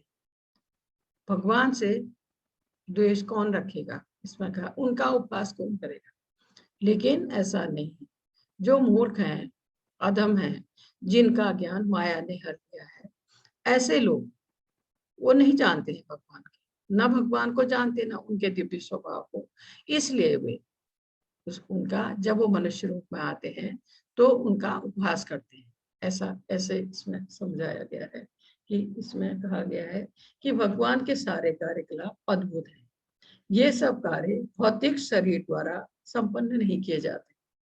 भगवान ने सारे कार्यकलाप जितने किए अपनी लीला करते हुए, गोवर्धन पर्वत को उठाया 7 साल की उम्र में, जो 21 किलोमीटर का एरिया है वो गोवर्धन पर्वत, जब हम परिक्रमा करने जाते हैं 7 साल की उम्र में छोटी सी उंगली में 7 दिन 7 रात उठा, इसको कोई मानव नहीं कर सकता है। इसी तरह कितने राक्षसों को भगवान ने मारा, जो कि कंस ने उनका वध करने के लिए भेजे थे नंदगांव, उन सबको मारा। कितनी ही लीला है भगवान की ऐसी जो उन्होंने की, जो कि मनुष्य सोच भी नहीं सकता उसके लिए। लेकिन जो मूर्ख लोग हैं वो इस चीज को नहीं समझ पाते, वो उनको मानव समझते हैं, क्योंकि वो जब भी लीला करने आते हैं मानव के रूप में आते हैं भगवान लीला करने, लेकिन वो है दिव्य, लेकिन वो दिखाते हैं जैसे वो मनुष्य रूप में। इसमें कहा है भगवान कृष्ण का शरीर सच्चिदानंद है। भगवान कुरुक्षेत्र में अर्जुन का मित्र बनकर सामान्य पुरुष की भांति कार्य कर रहे थे। सारथी तो कोई भी बन सकता है, लेकिन भगवान अर्जुन के सारथी बने हुए थे कुरुक्षेत्र के युद्ध में। इसमें कहा है वेदों में ऐसे अन्य वर्णन भी हैं भगवान कृष्ण के सच्चिदानंद स्वरूप होने पर भी कई विद्वान तथा अभक्तगण टीकाकार कृष्ण को सामान्य पुरुष कहकर उनका उपहास करते हैं। ऐसे लोग तो अभी पिछले श्लोक में बताया गया था, ऐसे लोग बार बार इस जन्म मृत्यु के चक्र में ही फंसे रहते हैं, इससे नहीं निकल पाते, क्योंकि वो भगवान को जान या समझ ही नहीं पाते हैं, उल्टा उनका उपहास करते हैं उनके। इसका फिर ये 12वां श्लोक दिया है। मोग सा मोग कर्माणु भोग ज्ञाना विचेतस राक्षसी मासुरी चैव प्रकृति मोहिनी श्रिता। जो लोग इस प्रकार मोहग्रस्त होते हैं वे आसुरी तथा नास्तिक विचारों के प्रति आकृष्ट होते हैं। इस मोहग्रस्त अवस्था में उनकी मुक्ति की आशा, उनके सकाम कर्म तथा ज्ञान का अनुशीलन सभी विफल हो जाता है, क्योंकि वो नास्तिक विचारों के प्रति आकृष्ट है। उनका ज्ञान, मुक्ति की आशा सब नष्ट हो जाता है। इसमें कहा है ऐसे अनेक भक्त हैं जो अपने को कृष्ण भावना में तथा भक्ति में रत दिखलाते हैं और अंतःकरण से वे भगवान कृष्ण को परब्रह्म नहीं मानते। ऐसे लोगों को कभी भी भक्ति का फल भगवत धाम प्राप्त नहीं होता है। इसी प्रकार जो पुण्य कर्मों में लगे रहकर अंतःगोत्वा इस भव बंधन से मुक्त होना चाहते हैं वे सफल नहीं हो पाते। अतः भगवान कृष्ण को सामान्य व्यक्ति मानना घोर अपराध है। जो ऐसा करते हैं वे निश्चित रूप से मोहग्रस्त रहते हैं, क्योंकि वे कृष्ण के शाश्वत रूप को नहीं समझ पाते। इसमें कहा है ऐसे लोग मोह में रहते हैं, हमेशा मोह में डूबे रहते हैं और जन्म मृत्यु के चक्र में ही घूमते रहते हैं, क्योंकि वो भगवान को नहीं जान पाते। इसके बाद इसका 13वां श्लोक दिया है इसमें कि महात्मा, इसमें कहा है महात्मानस्तु महापार्थ देवी प्रकृति माश्रिता भजन्त्य अनन्य मनसो ज्ञात्वा भूतादि अपव्ययम्। हे पार्थ, मोह मुक्त महात्मा जन दैवी प्रकृति के संरक्षण में रहते हैं। जो मोह मुक्त हो चुके हैं ऐसे महात्मा जन दैवी प्रकृति के संरक्षण में रहते हैं। वे पूर्णतः भक्ति में निमग्न रहते हैं क्योंकि वे मुझे आदि तथा अविनाशी भगवान के रूप में जानते हैं। यहाँ बात आई है महात्मा। महात्मा जन का मतलब महान आत्मा है। महान आत्माओं के बारे में कहा गया है कि महात्मा शब्द का वर्णन आया है। महात्मा का अर्थ है महान आत्मा। जो भगवान कृष्ण की शरण ग्रहण करता है वह भौतिक प्रकृति के बस से मुक्त हो जाता है। जो पूरी तरह भगवान की शरण ग्रहण करता है वह जो ये भौतिक प्रकृति सतोगुण रजोगुण तमोगुण इस जो बंधन है इससे वो मुक्त हो जाता है, पूरी तरह से मुक्त हो जाता है और आध्यात्मिक प्रकृति के निर्देशन में चला जाता है। आध्यात्मिक प्रकृति जो आध्यात्मिक प्रकृति के निर्देशन में चला जाता है, इससे छूट जाता है, भौतिक बंधन से छूट जाता है। इसमें कहा इस प्रकार से जब कोई पूरी तरह भगवान के शरणागत होता है तब उसे महात्मा पद की उपाधि मिलती है। जब पूरी तरह वह भगवान के शरणागत हो जाता है तब उसे महात्मा के पद की उपाधि मिलती है। इसमें कहा है महात्मा अपने ध्यान को कृष्ण के सिवा कहीं नहीं ले जाता। महात्मा हर समय भगवान के ध्यान में रहता है, भगवान के चिंतन में रहता है। हर समय उसका ध्यान और कहीं नहीं जाता है, सिर्फ भगवान के चिंतन में रहता है। इसमें कहा है क्योंकि वह भली भांति जानता है कि कृष्ण ही आदि पुरुष समस्त कारणों के कारण है। वो अच्छी तरह से भगवान के बारे में जानता है कि वही आदि पुरुष हैं, वही सब कारणों के कारण है, क्योंकि उसको भक्ति करते करते उसको ये ज्ञान हो गया है और वो भौतिक बंधन के चक्र से निकल चुका है, आध्यात्मिक प्रकृति के संरक्षण में आ गया है। तो ऐसे ही जब महात्मा की बात आई है तो यहाँ दिखाया है ये माधवेंद्र पुरी है, भगवान के अनन्य भक्त, परम भक्त भगवान के। ये चैतन्य महाप्रभु के शिष्य हैं ये माधवेंद्र पुरी। ये आए थे गोवर्धन परिक्रमा करने, वही गोवर्धन पर्वत जिसको भगवान ने 7 साल की उम्र में अपनी छोटी उंगली में उठाया था। उसी गोवर्धन पर्वत की परिक्रमा हम लोग करने जाते हैं। तो ये भी आए थे वृंदावन, तो इन्होंने परिक्रमा की और उसमें करीब 6 से 7 घंटे लगते। उसके बाद इन्हें भूख लगी हुई थी क्योंकि ये सन्यासी है। सन्यासी अपने लिए भोजन नहीं बना सकता, अपने घर भी नहीं रह सकता, ना किसी गृहस्थ के घर रह सकता है, किसी से नहीं मिल सकता है सन्यासी, ना अपने पारिवारिक जनों से भी नहीं मिल सकता है, सिर्फ अपने माँ से मिलता है बस, और किसी से नहीं मिल सकता है। तो इनको भूख लगी थी तो ये एक पेड़ के नीचे बैठ के ये जप कर रहे हैं, भगवान नाम की माला कर रहे हैं। संध्या का समय हुआ तो एक बालक आया, ये खड़ा है सामने, 10-12 साल का बालक आया, हाथ में दूध से भरा हुआ बर्तन लेकर, और उनको दिया माधवेंद्र पुरी को, कहा कि पास के गांव से किसी ने आपके लिए भेजा है, आप इसको पी लो और ये बर्तन साफ करके रख दो, मैं आके ले जाऊंगा। माधवेंद्र पुरी को भूख लगी थी, उन्होंने वो दूध पिया, बर्तन साफ करके रख के इंतजार करते रहे, लेकिन बहुत देर हो गई, कोई नहीं आया। बैठे बैठे ही उनकी आंख लगी, उनको नींद आई, तो उन्होंने देखा वही बालक जो पहले उनके लिए दूध लेके आया था, उनके सपने में वो बालक कोई और नहीं था, भगवान स्वयं आए थे उनको दूध देने के लिए। भगवान को लगा कि उनका भक्त भूखा बैठा है, भगवान स्वयं उसके लिए दूध लेकर आए थे। तो सपने में वही बालक आया, वो भगवान जो साक्षात थे, उन्होंने कहा कि जहाँ आप बैठे हो इसके थोड़ा और ऊंचाई पर जाने पर झाड़ियों में एक मेरी मूर्ति है, उसको वहां से निकलवाओ। इतना बोल के चले गए। जब इनकी नींद खुली तो सुबह इन्होंने क्या किया, आसपास के लोगों को इकट्ठा किया, जो आसपास में गांव थे वहां के लोगों को इकट्ठा किया। सब लोग मिलके जो भगवान ने जो जगह बताई थी वहां गए, झाड़ियां हटाई, सचमुच बहुत ही सुंदर भगवान की मूर्ति थी वहां उन झाड़ियों में, उसको निकाला इन लोगों ने। उसके बाद अच्छी सी एक जगह की व्यवस्था करके वहां स्थापित किया उस मूर्ति को, और गांव के लोग सब अपने घर से जिसके पास जो था वो सब लेकर आए। वहां भोग बनाया गया भगवान का, भगवान को भोग लगाया और इन सब ने भी भूख लिया। तो उसके बाद भगवान ने फिर माधवेंद्रपुरी को सपने में कहा, मुझे गर्मी लग रही है, तुम नीलांचल जाओ, वहां से मेरे लिए चंदन लेकर आओ। नीलांचल ये जगन्नाथपुरी, इसको पहले नीलांचल कहते थे। तो ये चल दिए वहां से, उन दिनों कोई साधन नहीं था, पैदल चल आना होता था। ये आए, ये उड़ीसा में पहुंच गए। उड़ीसा में एक जगह है बालासोर, बालासोर करके वो रेलवे स्टेशन है, उसके कुछ दूर, कुछ किलोमीटर दूरी पर एक गोपीनाथ का मंदिर है, भगवान गोपीनाथ का मंदिर है। तो इन्होंने सोचा कि मैं रात को यहाँ रुकता हूँ। ये गए, वहां रुके, रात को कीर्तन में भाग लिया। और जब ये कीर्तन में भाग ले रहे थे तब भगवान का भोग गया वहां से।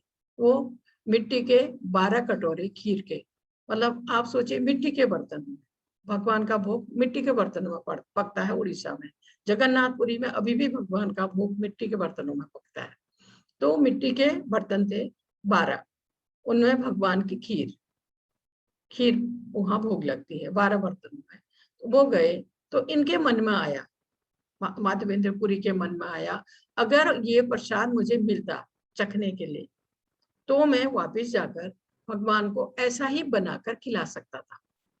ऐसा इन्होंने सोचा मन में। फिर सोचा, अरे ये तो मेरे से अपराध हो गया, अभी तो भगवान को भोग भी नहीं लगा और मैं ऐसा सोच रहा हूँ। ये वहां से जाकर एक बेंच में जाके कहीं सो गए, क्योंकि फिर इनको रात में ये चलना नहीं चाह रहे थे। सुबह इन्होंने कहा सुबह सुबह मैं फिर निकल जाऊं, तो सो गए। तो जो पुजारी है, वो पुजारी जब मंदिर बंद करके गया, सब ने प्रसाद लिया और वो सो गया। जैसे पुजारी को नींद आई, भगवान आए कि उठो, मंदिर में जाओ, मैंने एक खीर का बर्तन रखा है वहां। जबकि पुजारी को ऐसा आभास है कि वो 12 के 12 बर्तन ले आया था, लेकिन भगवान ने कहा मैंने एक बर्तन रखा है खीर का मंदिर में, तुम जाओ और एक भक्त मेरा आया माधवेंद्रपुरी नाम का, उसको वो बर्तन दे दो। पुजारी की आंख खुली, उसको बहुत आश्चर्य हुआ। उसको लगा था कि वो तो 12 बर्तन ले आया है। अब मंदिर के अंदर जाना था, उसने स्नान किया, उसके बाद मंदिर में गया, जाके देखता है सचमुच एक खीर का बर्तन वहां था। तब से उस मंदिर का नाम, पहले गोपीनाथ मंदिर था, अभी खीरचोर गोपीनाथ के नाम से प्रसिद्ध है वो मंदिर, खीरचोर गोपीनाथ, क्योंकि भगवान ने अपने भक्त के लिए खीर का बर्तन चुरा के मंदिर में रखा था। तो वो पुजारी गया, उसने मंदिर से बर्तन उठाया और इनका नाम लेते हुए ढूंढते हुए माधवेंद्रपुरी, क्योंकि वो तो जानता नहीं था, तो देखा तो एक बेंच में ये सो रहे थे। इन्होंने आवाज सुनी, ये उठे, तो खीर का बर्तन उसको दिया माधवेंद्रपुरी ने और भगवान के बारे में बताया ऐसा। तो इसको बहुत ही आश्चर्य हुआ और खुशी के मारे इसके आंखों से आंसू निकल गए कि मेरे लिए भगवान ने चोरी की। इसने वो खीर तो खाई, छोटे छोटे पीस करके वो बर्तन को भी खा गया कि भगवान ने मेरे लिए चोरी की। और अंधेराई में ही वो वहां से निकल गया माधवेंद्रपुरी। उसको पता था कि सुबह लोग आएंगे मंदिर में दर्शन करने, और जो ये पंडित है, जो पुजारी है, वो ये चीजें सब बताएगा और सब लोग मुझे घेर लेंगे, इसलिए वो रात को ही नीलांचल के लिए चले गए। ऐसा इसमें थोड़ा सा वर्णन आया है। इसके बाद इसका ये 14वां श्लोक है, इसमें दिया है सततं कीर्तयन्तो मां यतन्तश्च दृढव्रतः नमस्यस्य मां भक्त्या नित्ययुक्ता उपासते। ये महात्मा जैसे माधवेंद्रपुरी और प्रभुपाद जी, ये महात्मा मेरी महिमा का नित्य कीर्तन करते हुए, दृढ़ संकल्प के साथ प्रयास करते हुए, मुझे नमस्कार करते हुए भक्ति भाव से निरंतर मेरी पूजा करते हैं। इसमें ऐसे ही महात्माओं का वर्णन आया है। और भगवान के परम भक्त, अनन्य भक्त भगवान कह रहे हैं, ये नित्य कीर्तन करते हुए, नित्य भगवत नाम का कीर्तन करते हैं, भगवत नाम का जप करते हैं, भगवत गीता भागवतम पढ़ते हैं, दृढ़ संकल्प के साथ प्रयास करते हुए कि भगवत भक्ति प्राप्ति की दृढ़ संकल्प के साथ उस राह में आगे बढ़ते हैं। मुझे नमस्कार करते हुए, भगवान को दंडवत प्रणाम करते हुए, भक्ति भाव से निरंतर मेरी पूजा करते हैं। ये बात कही गई है कृष्ण भावना भावित भक्त के लिए। कृष्ण भावना भावित भक्त जैसे प्रभुपाद जी है या ये माधवेंद्रपुरी है, ये हर समय भगवान को ही याद करते हैं, भगवान का ही श्रवण करते हैं, उनके नाम का कीर्तन करते हैं, भगवान की चर्चा करते हैं, जो भी करते हैं भगवान के विषय करते हैं, भगवान को नमस्कार करते हैं और भक्ति भाव से निरंतर भगवान की पूजा करते हैं। ये परम भक्त के लिए कहा गया है, अनन्य भक्त जैसे ये प्रभुपाद जी थे। इसके बाद इसका 17वां श्लोक आया है। पितामहस्य जगतो माता धाता पितामह वेदयं पवित्रम ओंकार ऋक्षाम यजुरेव च। मैं इस ब्रह्मांड का पिता, माता, आश्रय तथा पितामह। भगवान कह रहे हैं मैं इस ब्रह्मांड का पिता भी हूँ, माता भी हूँ, आश्रय भी हूँ तथा पितामह भी। मैं ज्ञेय, जानने योगी, शुद्धिकर्ता तथा ओंकार, शुद्धिकर्ता हूँ, ओंकार हूँ। मैं ऋग्वेद, सामवेद तथा यजुर्वेद भी। इसमें ये विराट रूप का थोड़ा सा पार्ट इसमें दिखाया गया है, जिसे हम परसों देखेंगे। भगवान का विराट रूप इसमें थोड़ा सा उसका हिस्सा दिखाया गया है। तो भगवान कह रहे हैं मैं इस ब्रह्मांड का पिता भी हूँ, माता, आश्रय, पितामह सब, और मैं ओंकार, ऋग्वेद, सामवेद, यजुर्वेद भी। इसमें कहा है इस भौतिक जगत में हम विभिन्न जीवों के साथ तरह तरह के संबंध स्थापित करते हैं, जो कृष्ण की शक्ति के अतिरिक्त कुछ भी नहीं। वस्तुतः कृष्ण की शक्ति के अतिरिक्त कहा कि सब कुछ, उसमें कोई भी जीव कृष्ण का अंश होने के कारण कृष्ण है। सारे वेदों का लक्ष्य कृष्ण है, सारे वेदों का लक्ष्य कृष्ण है। इसी प्रकार जो जीव वैदिक नियमों को जानने के लिए इस जिज्ञासु रहता है, जानना चाहता है, समस्त वैदिक मंत्रों में ओम शब्द, जिसे प्रणव कहते हैं, कहा जाता है। भगवान कह रहे हैं वो मैं हूं, और एक ध्वनि है, वो है कृष्ण। जैसे इसमें 3 वेदों का वर्णन आया है, ऋग्वेद, सामवेद, यजुर्वेद, और अथर्ववेद चौथा जो हमारा वेद है उसका वर्णन नहीं आया है, क्योंकि जब ये भगवत गीता लिखी गई तब तक 3 ही वेदों का वर्णन था, चौथा वेद बाद में लिखा गया। ऋग्वेद, सामवेद, यजुर्वेद, अथर्ववेद, अथर्ववेद बाद में लिखा गया। इसमें कहा है, भगवान कह रहे हैं मैं ही इस ब्रह्मांड का पिता, माता, आश्रय और पितामह। इसके के बाद दिया है इसका 18वां श्लोक। इसमें कहा मैं ही लक्ष्य हूँ। भगवान कह रहे हैं मैं ही लक्ष्य हूँ, पालन करता, सारे जीवों के पालन करता भगवान है, और वो लोगों के और देवताओं तक के स्वामी, साक्षी हैं। परमात्मा रूप में प्रत्येक प्राणी के अंदर है, वो हमारे अच्छे बुरे कर्म के साक्षी हैं, गवाह हैं, और पूरा रिकॉर्ड रखते हैं हमारे अच्छे बुरे कर्मों का। धाम है, शरण स्थली है तथा अत्यंत प्रिय मित्र। भगवान कह रहे हैं मैं धाम, शरण स्थली तथा अत्यंत प्रिय मित्र।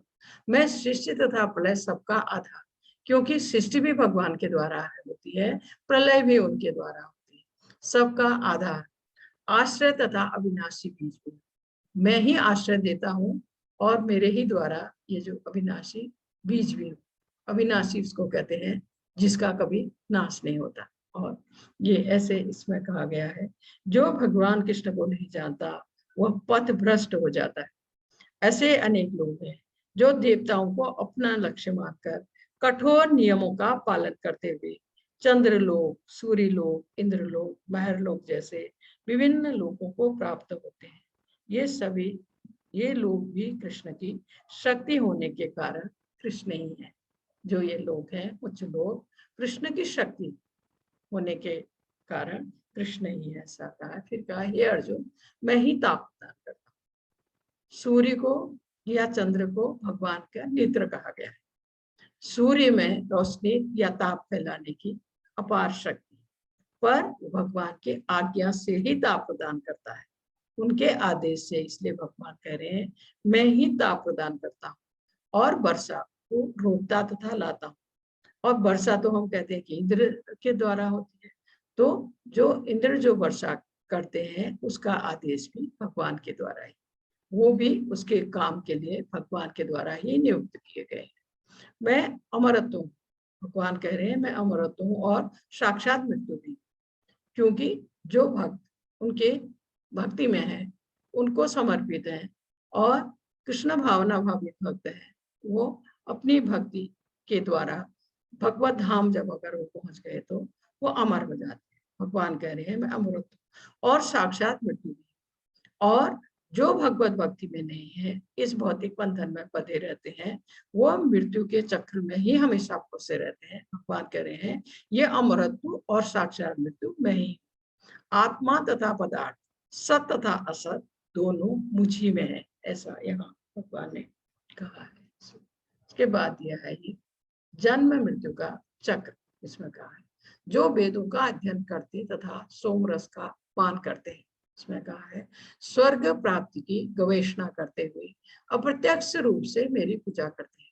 क्योंकि जैसे ये देवताओं की पूजा करते हैं तो देवता को जो पूजा हो रही है उसको वो पहले भगवान को अर्पण करते हैं। तो इसलिए कहा गया है कि देवताओं की पूजा हो रही है प्रत्यक्ष रूप से, लेकिन अप्रत्यक्ष रूप से भगवान कह रहे हैं वो मेरी पूजा है। वे पाप कर्म से शुद्ध होकर इंद्र के पवित्र स्वर्गिक धाम में जन्म लेते हैं। जो देवताओं की पूजा करते हैं, सोमरस का पान करते हैं, वेदों का अध्ययन करते हैं, वो अंत में स्वर्ग लोक गए। स्वर्ग लोक में वो कहते हैं स्वर्ग लोक में तब गए जब वो अपने पाप कर्म से शुद्ध हो गए। तो इंद्र के पवित्र स्वर्गिक धाम में जन्म लेते हैं।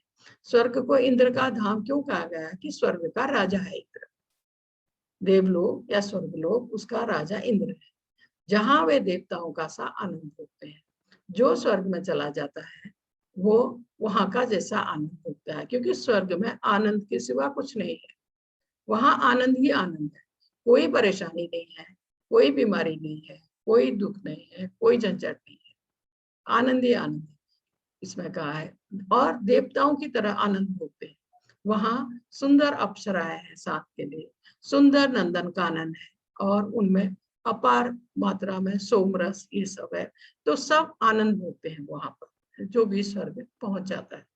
उसके बाद कहा है इस प्रकार जब वे उपासक विस्तृत स्वर्गीय इंद्रिय सुख भोग लेते हैं, क्योंकि जो लोग स्वर्ग गए हैं ये स्वर्ग जाकर भी इंद्रिय भोग में ही लगे रहते हैं और उनके पुण्य कर्मों के फल क्षीण हो जाते हैं। जब उनके पुण्य कर्म समाप्त हो जाते हैं तो वे मृत्युलोक में पुनः लौट आते हैं, फिर से वह इसी भौतिक जगत में लौट आते हैं। इस प्रकार जो तीनों वेदों के सिद्धांतों में दृढ़ रहकर वेदों के पढ़कर उनके सिद्धांतों को मानकर इंद्रिय सुख की गवेषणा करते हैं, इंद्रिय सुख चाहते हैं यहाँ भी स्वर्ग में भी, उन्हें जन्म मृत्यु का चक्र ही मिल पाता है। ऐसे लोगों को जन्म मृत्यु का ही चक्र मिल पाता है, जैसे इसमें दिखाया है। पहले यहाँ भौतिक जगत में है, थोड़ा पुण्य किया और ये वेदों का अध्ययन किया, ये पहुंच गए स्वर्ग में। स्वर्ग में तब तक रहेंगे जब तक इनके पुण्य कर्म है, उसके बाद ये फिर से इसी उसमें आ जाएंगे। तो कहा है कि जो इस तरह के लोग हैं जो भौतिक जगत में भी और स्वर्ग में भी इंद्रिय सुख चाहते हैं, उनको जन्म मृत्यु का यह चक्र ही मिल पाता है, इससे वो नहीं निकल पाते। यही यहाँ साइकिल में भी ऐसे दिखाया है, ये ऊपर जाएंगे फिर से नीचे आ जाए, फिर ऊपर जाएंगे फिर से नीचे आ जाए, जन्म मृत्यु का चक्र। उसके बाद इसका 22वां श्लोक किया है। अनन्या चिन्तयन्तो मां ये जना पर्युपासते तेषां नित्याभियुक्तानां योगक्षेमं वहाम्यहम्। किंतु जो लोग अनन्य भाव से मेरे दिव्य स्वरूप का ध्यान करते हुए निरंतर मेरी पूजा करते हैं, उनकी जो आवश्यकताएं होती हैं उन्हें मैं पूरा करता हूँ और जो कुछ उनके पास है उसकी मैं रक्षा करता हूँ। कितना सुंदर ढंग से समझाया है। आप देखिए, जो अनन्य भाव से, जो भगवान के अनन्य भक्त हो गए हैं, जो भगवान की भक्ति में धीरे धीरे आगे बढ़ रहे हैं, उनका कहा है कि वो मेरे दिव्य स्वरूप का ध्यान करते हुए भगवान का ध्यान करते हैं। वो हर समय अपने मन में भगवान की पूजा करते हैं, उनकी सेवा करते हैं। भगवान कह रहे हैं ऐसे भक्तों की जो भी आवश्यकताएं हैं, जो उनको चाहिए, उन्हें मैं पूरा करता हूँ। जो भी आवश्यकता है उस भक्त की जो पूरी तरह समर्पित है भगवान के चरणों में। पहले तो भक्त को कुछ नहीं चाहिए, भगवान की भक्ति के सिवा वो इस भौतिक जगत में रहे या भगवत धाम में रहे, उसको सिर्फ भगवान की भक्ति चाहिए। जो भगवान का अनन्य भक्त है उसको भगवान की भक्ति के सिवा कुछ नहीं चाहिए। उसके बाद भी अगर उसकी कोई आवश्यकता है तो भगवान कह रहे हैं मैं उसको पूरा करता हूं, भक्त की आवश्यकता को, और जो कुछ उसके पास है उसकी मैं रक्षा करता हूँ, और भक्त के पास जो कुछ है मैं उसकी रक्षा करता हूँ। इतने अच्छी तरह से कहा समझाया है। जो भक्त हमेशा भगवान का चिंतन करता रहता है तथा नवदा भक्ति द्वारा भगवान की अर्चना करता है, श्रवण कीर्तन श्रवण पाद सेवन बंधन दास्य साख्य भाव तथा आत्मनिवेदन भगवान के चरण कमलों की सेवा में रत रहता है, ऐसा भक्त बिना कठिनाई के भगवान के पास पहुंचता है, भगवत धाम पहुंचता है, ऐसा भक्त। इसमें कहा। इसके बाद इसका 23वां श्लोक है। ये अपन्य देवता भक्ता जनते श्रद्धयान्विता ते अपि मामेव कौन्तेय यजन्त्य विधि पूर्वक। हे कुंती पुत्र, जो लोग अन्य देवताओं के भक्त हैं उनकी श्रद्धा पूर्वक पूजा करते हैं, अन्य देवताओं की, वास्तव में वे भी मेरी पूजा करते हैं, किंतु वे यह त्रुटिपूर्ण ढंग से करते हैं। ऐसा कहा है। भगवान कृष्ण का कथन है, जो लोग अन्य देवताओं की पूजा करते हैं वे अधिक बुद्धिमान नहीं होते। यद्यपि ऐसी पूजा अप्रत्यक्षतः मेरी ही पूजा है। जब कोई पेड़ की जड़ों में पानी न डालकर उसकी पत्तियों तथा टहनियों में पानी डालता है तो वह ऐसा इसलिए करता है क्योंकि उसे पर्याप्त ज्ञान नहीं होता है या वह नियमों का ठीक से पालन नहीं करता है। इसी प्रकार शरीर के विभिन्न अंगों की सेवा करने का अर्थ है अमाशय में भोजन की पूर्ति करना। इसी प्रकार विभिन्न देवता भगवान की सरकार के विभिन्न अधिकारी तथा निर्देशक हैं। इसी प्रकार हर एक को परमेश्वर की पूजा करनी होती है। इससे भगवान के सारे अधिकारी तथा निर्देशक स्वतः ही प्रसन्न होंगे। भगवान की पूजा हम करते हैं तो जो और है देवता है वो स्वतः ही उनकी पूजा हो जाती है, क्योंकि वो भगवान के अंग स्वरूप है। और भगवान को भोग लगाते हैं तो देवताओं को स्वतः ही भोग लग जाता है। उनको अलग से भोग हम नहीं भी लगा पाए, क्योंकि उन्हें भगवान, जैसे एक पेड़ की जड़ में पानी डालते हैं वो पानी पत्तियों को टहनियों को अपने आप पहुंच जाता है। इसी प्रकार जब भगवान को भोग लगाते हैं तो देवताओं को स्वतः ही भोग लग जाता है। ऐसे इसमें कहा गया है सब। इसके बाद ही है इसका 25वां श्लोक। यान्ति देवपता देवान् पितरः यान्ति पितृपता भूतानि यान्ति भूतेजा यान्ति मदया जिनो अपि मां। जो देवताओं की पूजा करते हैं वे देवताओं के बीच जन्म लेंगे। जो पितरों को पूजते हैं वे पितरों के पास जाते हैं। जो भूत प्रेतों की उपासना करते हैं वे उन्हीं के बीच में जन्म लेते हैं। और जो मेरी पूजा करते हैं वो मेरे साथ निवास करते हैं। इसमें कहा गया है देवताओं की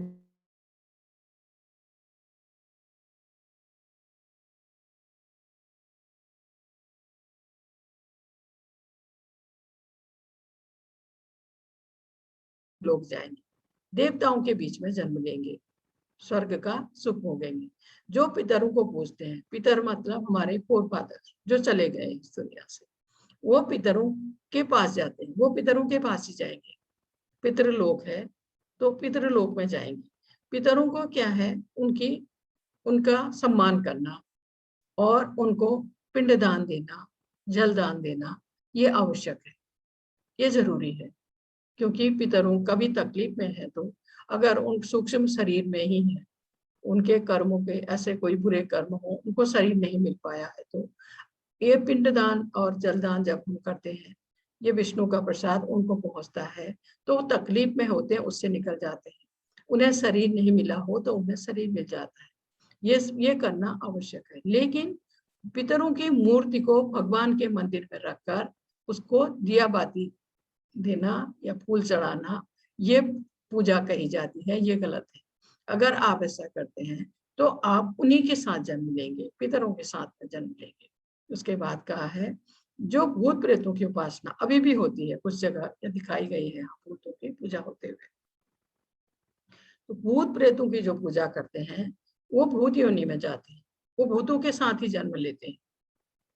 ऐसा इसमें कहा। और जो मेरी पूजा करते हैं, भगवान कह रहे हैं, वे मेरे साथ निवास करते हैं।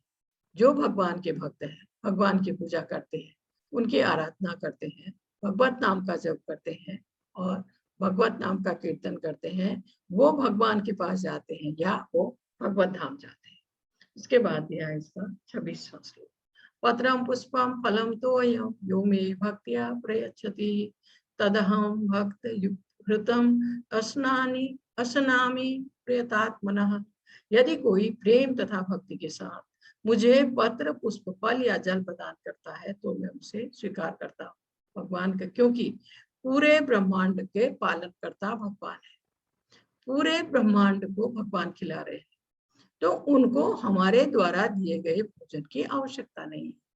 लेकिन अगर स्नेह से, प्रेम से, श्रद्धा से हम एक ग्लास में, छोटे ग्लास में पानी भी उनको देते हैं या पत्र हम चढ़ा अर्पण करते हैं तो भगवान स्वीकार करते हैं। भगवान भूखे हैं स्नेह के, भगवान भूखे हैं श्रद्धा के, भगवान भूखे हैं प्रेम के।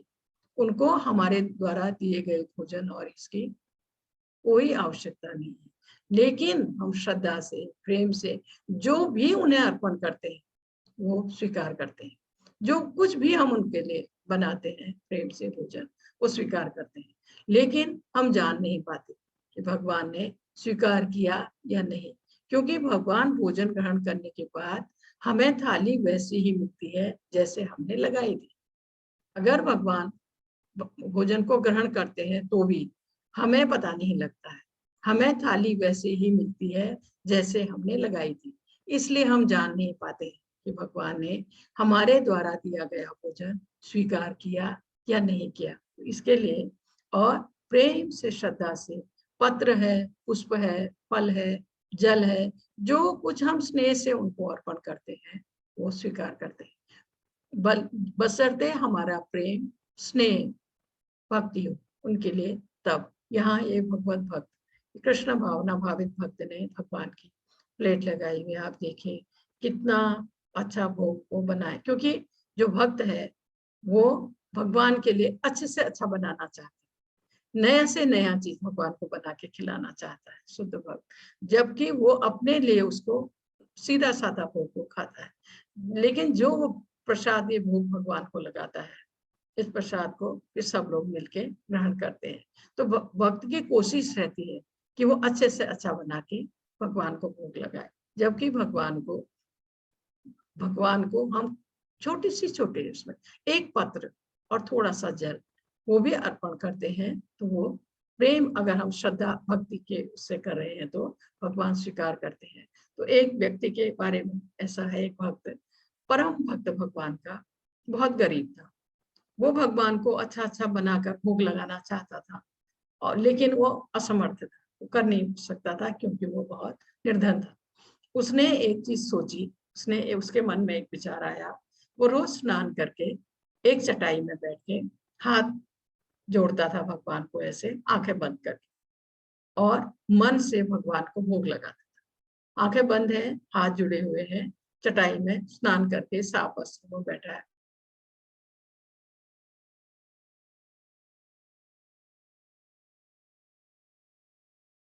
सुंदर रेशमी वस्त्र पहनाता था। उसके बाद उनके लिए अच्छा अच्छा भोग थाली में सजाता था। वो अच्छा अच्छा चीजें बनाकर सोने के बर्तनों में सुंदर भोग सजाता था भगवान के लिए, और फिर भगवान को भोग लगाता था। वो सब मन से कर रहा है, आंखें बंद है, हाथ जुड़े हैं उसके, उसका रोज का ये काम था। आप शायद विश्वास नहीं करेंगे, भगवान उसके उस भोग को स्वीकार कर रहे थे। वो कैसे पता लगा? एक दिन आंख बंद किए कि उसने सोचा कि भगवान के लिए थाली में जो मैंने खीर लगाई रखी है वो कहीं गर्म तो नहीं, भगवान को गर्म तो नहीं लगेगा। मन से देखिए ना, उसने अपना हाथ आगे बढ़ाया, हाथ खोला क्योंकि हाथ जुड़े थे, हाथ आगे बढ़ाया, सचमुच उसके उंगली को गर्म लगा। देखिए भगवान की माया, उसकी उंगली को गर्म लगा, जैसे उसने उंगली आगे करके ऐसे ही वो उसको खीर को छूना चाहा। तो ऊपर जब भगवान और लक्ष्मी जी थी, लक्ष्मी जी ने भगवान को बोला कि आप ये क्या कर रहे हैं, उसका हाथ क्यों जला रहे हैं? तो भगवान ने कहा मैं हाथ जलाकर उसको ला रहा यहाँ, और वो सीधा भगवत धाम गया हो। व्यक्ति, क्योंकि भगवान का परम भक्त था, वो मन से ही उन्हें भोग लगा रहा था भगवान को, और भगवान उसका श्रद्धा थी, उसका प्रेम था भगवान के प्रति, उसकी भक्ति थी, और भगवान उस भोग को स्वीकार कर रहे थे। उसके बाद दिया है इसका ये 27वां श्लोक। इसमें कहा है यत् करोसि यत् स्नासि यत् होसि ददासि यत् पश्यसि कौन्तेय तत्कुरु समर्पणम। हे कुंती पुत्र, तुम जो कुछ करते हो, जो कुछ खाते हो, और जो कुछ अर्पित करते हो या दान देते हो, जो भी तपस्या करते हो, उसे मुझे अर्पित करते हुए करो। इसमें कहा गया है जो कुछ करते हो, जो कुछ खाते हो, जैसे खाना, भोजन, भोजन के बिना कोई जीवित नहीं रह सकता। हर किसी को भोजन की आवश्यकता है अपने जीवन निर्वाह के लिए, उसको भोजन। इसमें क्या है कि हम जो शुद्ध शाकाहारी भोग बनाकर पहले भगवान को भोग लगाकर फिर उसको ग्रहण कर सकते हैं। तो इसमें जो कुछ खाते हैं, क्योंकि वो भोग हम तब खा रहे हैं प्रसाद के रूप में, पहले भगवान को अर्पण करके। ऐसे ही यहाँ कहा गया है कि दान देते हो, दान कृष्ण भक्तों को करे जो घर घर जाकर भगवत नाम का प्रचार कर रहे हैं, भगवान की सेवा कर रहे हैं। तो इस दान का जहां तक सवाल आता है, वो यहाँ भगवान ने कहा है मुझे करो, और जो भी तपस्या करते हो उसे मुझे अर्पित करते हुए करो। कहने का मतलब है जो कुछ भी करते हैं हम वो भगवान के लिए करें। इसमें इसी तरह से समझाया गया है। जीवन निर्वाह के लिए कर्म करना पड़ता है। भगवान कहते हैं कि हर व्यक्ति उनके लिए ही कर्म करे।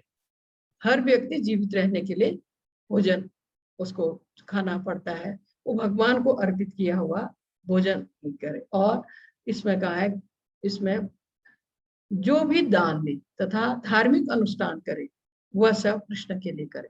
अगर कोई 24 घंटे हरे कृष्ण मंत्र का जप करता है तो वो सबसे बड़ा ध्यानी तथा योगी है, ऐसा कहा। इसके बाद 29वां श्लोक समो अहं सर्वभूतेषु न मे द्वेषो अस्ति न प्रियः ये भजन्ति तु मां भक्त्या मयि ते तेषु चाप्यहम्। इसमें कहा गया उसके 29वें श्लोक में, मैं न तो किसी से द्वेष रखता हूँ, ना ही किसी के साथ पक्षपात करता हूँ, मैं सबों के लिए समभाव, किंतु जो भी भक्ति पूर्वक मेरी सेवा करता है वो मेरा मित्र है, मुझ में स्थित रहता है और मैं भी उसका मित्र हूँ। इसमें कहा है भगवान सबों के प्रति समभाव है, उनका कोई विशिष्ट मित्र नहीं, सबके लिए समान है, क्योंकि हम सब उनकी संतान है, इसलिए वो हम सब के लिए संभाव है। इसमें कहा है और किसी के लिए वो विशेष रुचि किसी उसमें भक्त, लेकिन ऐसा इसमें कहा गया कि किन्हीं भक्तों में विशेष रुचि क्यों लेते हैं फिर,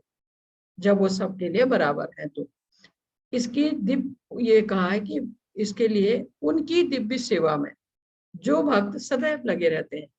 भगवान उस बादल के समान है जो सबों के ऊपर जल वृष्टि करता है, वो भले ही चट्टान पर हो, भूमि पर हो या स्थल पर हो, सब में हो, किंतु भगवान अपने भक्तों के लिए उसका विशेष ध्यान रखते हैं, अपने भक्तों का। ऐसे ही यहाँ कहा गया है कि भक्तों का यहाँ उल्लेख हुआ है, वे सदैव कृष्ण भावना में रहते हैं। ऐसे भक्त जो पूरी तरह समर्पित है भगवान के चरणों में, ऐसे भक्तों का भगवान विशेष ध्यान रखते हैं। इसमें कहा गया है और सदा भगवान में लीन रहते हैं जो भक्त। इसमें कहा है कि कृष्ण भावनामृत शब्द ही बताता है कि जो लोग ऐसे भावनामृत में रहते हैं वे सजीव आध्यात्मवादी हैं। भगवान यहाँ स्पष्ट रूप से कहते हैं कि वे मुझ में हैं और मैं उनमें, जो मेरी शरण में आ जाता है उसकी मैं उसी रूप में रखवाली करता हूँ। भगवान अपने भक्त की हमेशा हिफाजत करते हैं। जैसे प्रहलाद को कितना दुख दिया, हिरण्याकश्यप ने कितनी तरह से मारना चाहा, लेकिन भगवान ने प्रहलाद का बाल बांका नहीं होने दिया, क्योंकि जो भगवान का भक्त है भगवान उसकी हर तरफ से रक्षा करते हैं, हिफाजत करते हैं। इसके बाद इसका 30वां श्लोक इसमें दिया है अपि चेतु दुराचारो भजते माम अन्यभाग साधुरेव समन्तव्यः सम्यगव्यस्तो हि सः। यदि कोई जघन्य से जघन्य कर्म करता है किंतु यदि वह भक्ति में रत रहता है तो उसे साधु मानना चाहिए, क्योंकि वह अपने संकल्प में अडिग रहता है। इसमें कहा है भौतिक कलमश जो हम सबको जकड़े हुए है, भौतिक कलमश इतना प्रबल है कि भगवान की सेवा में लगा हुआ योगी भी कभी कभी इसके जाल में फंस जाता है, भौतिक कलमश के जाल। लेकिन कृष्ण भावनामृत इतना शक्तिशाली है कि इस प्रकार का आकस्मिक पतन तुरंत रुक जाता है। इसलिए भक्ति योग सदा सफल होता है। भक्ति के मार्ग में जो भक्त है, जैसे वो आप सोचिए एक भक्त भगवान की सेवा में है, समर्पित है पूरी तरह से, वो बाहर गया भगवान के किसी काम से, स्कूटर में गया या मोटरसाइकिल में किसी में गया, उससे एक्सीडेंट हो गया, किसी को चोट लग गई, बहुत बड़ी चोट लग गई या किसी की मृत्यु हो गई, तो उससे हुआ तो ये पाप ना, लेकिन भगवान कह रहे हैं ऐसे व्यक्ति को माफ कर देना चाहिए, क्योंकि वह पूरी तरह भगवान की भक्ति में समर्पित है। ये और दूसरा ये जो त्रुटि उससे हुई है यहाँ, ये वहीं रुक जाती है, वो दोबारा ऐसी त्रुटि नहीं करेगा, वहीं पर रुक जाती है ऐसी त्रुटि। ऐसे भक्त को क्षमा कर देना चाहिए, क्योंकि उससे उसने ये भक्ति करते हुए, भक्ति के मार्ग में आगे बढ़ते हुए उससे ये गलती हो गई है, इसको उसे माफ कर देना चाहिए, उसे साधु समझना चाहिए, क्योंकि वह अपने भक्ति के मार्ग में अडिग है, पूरी तरह समर्पित है। ऐसा कहा। इसके बाद 31वां श्लोक दिया है इसमें, क्षिप्रम भवति धर्मात्मा स्वच्छांति निगच्छति कौन्तेय प्रतिजानीहि न मे भक्ता प्रणश्यति। वह तुरंत धर्मात्मा बन जाता है, भक्त के लिए कहा है, और स्थायी शांति को प्राप्त होता है भगवान का भक्त। हे कुंती पुत्र, निडर होकर घोषणा कर दो कि मेरे भक्त का कभी विनाश नहीं होता। भगवान कह रहे हैं हे कुंती पुत्र, हे अर्जुन, तुम निडर होकर घोषणा कर दो मेरे भक्त का कभी विनाश नहीं होता। भगवान के भक्त का कभी विनाश नहीं होगा।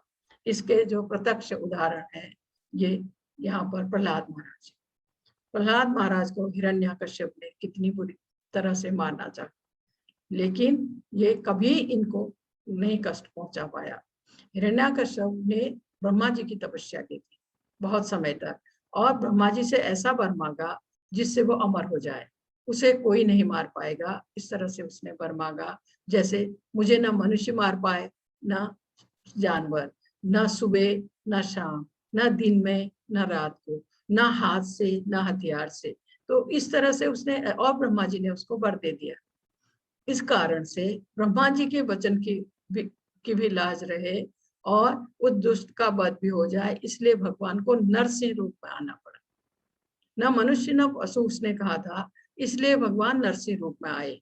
न हाथ न हथियार, भगवान ने अपने नाखूनों से उसको मारा। पूरा जो ब्रह्मा जी का वचन था उसको भी निभाया, हिरण्याकश्यप का वध भी किया अपने भक्त की रक्षा के। इसके बाद दिया इसका 32वां श्लोक, माहि पार्थ व्यपाशित्य ये अपि श्रीपाप योनियः श्रेयो वैश्य तथा शूद्रा स्तते अपि यान्ति पराम गतिम। ये पार्थ, जो लोग मेरी शरण ग्रहण करते हैं वे भले ही निम्न जन्मा स्त्री, वैश्य, व्यापारी तथा शूद्र, श्रमिक क्यों ना हो, वे परम धाम को प्राप्त होते हैं।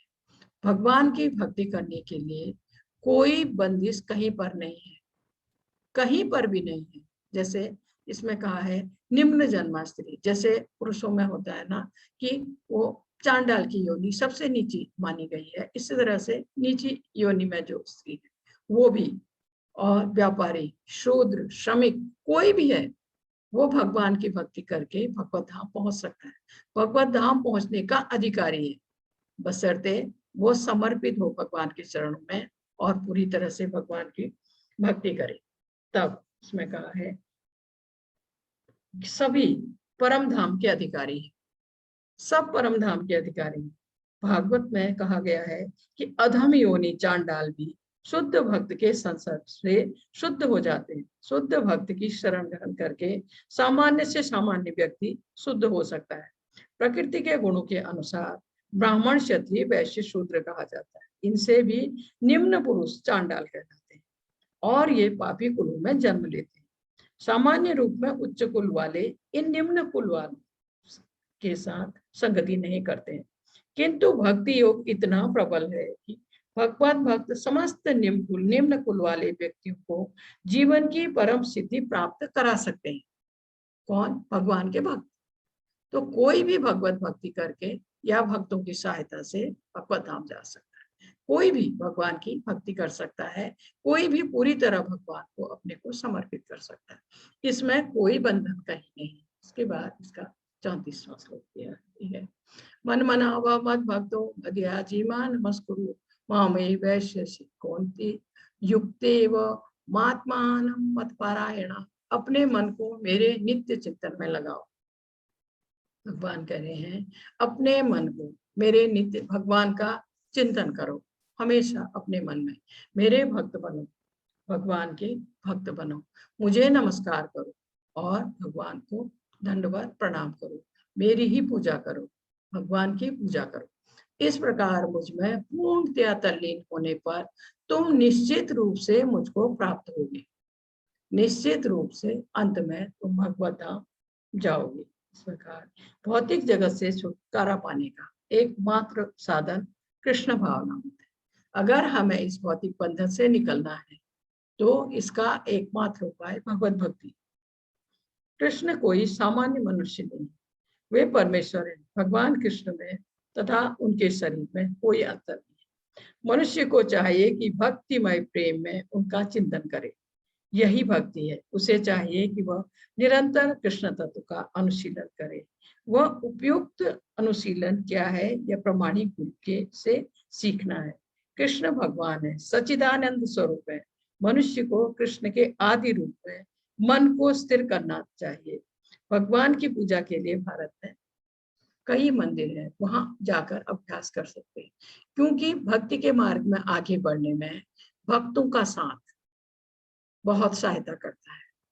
भक्तों का साथ मिले, क्योंकि भक्त जो कुछ करते हैं भगवान की सेवा में, थोड़ा भी समय मिले तो भगवान के बारे में चर्चा करते हैं, भगवत गीता भागवतम पढ़ते हैं, तो उनसे जो नए भक्त हैं उनको सहायता मिलती है ऐसे भक्तों से। इसके बाद प्रभुपाद जी के कुछ शब्द हैं। अतः मनुष्य को कृष्ण के आदि रूप में मन को स्थिर करना चाहिए।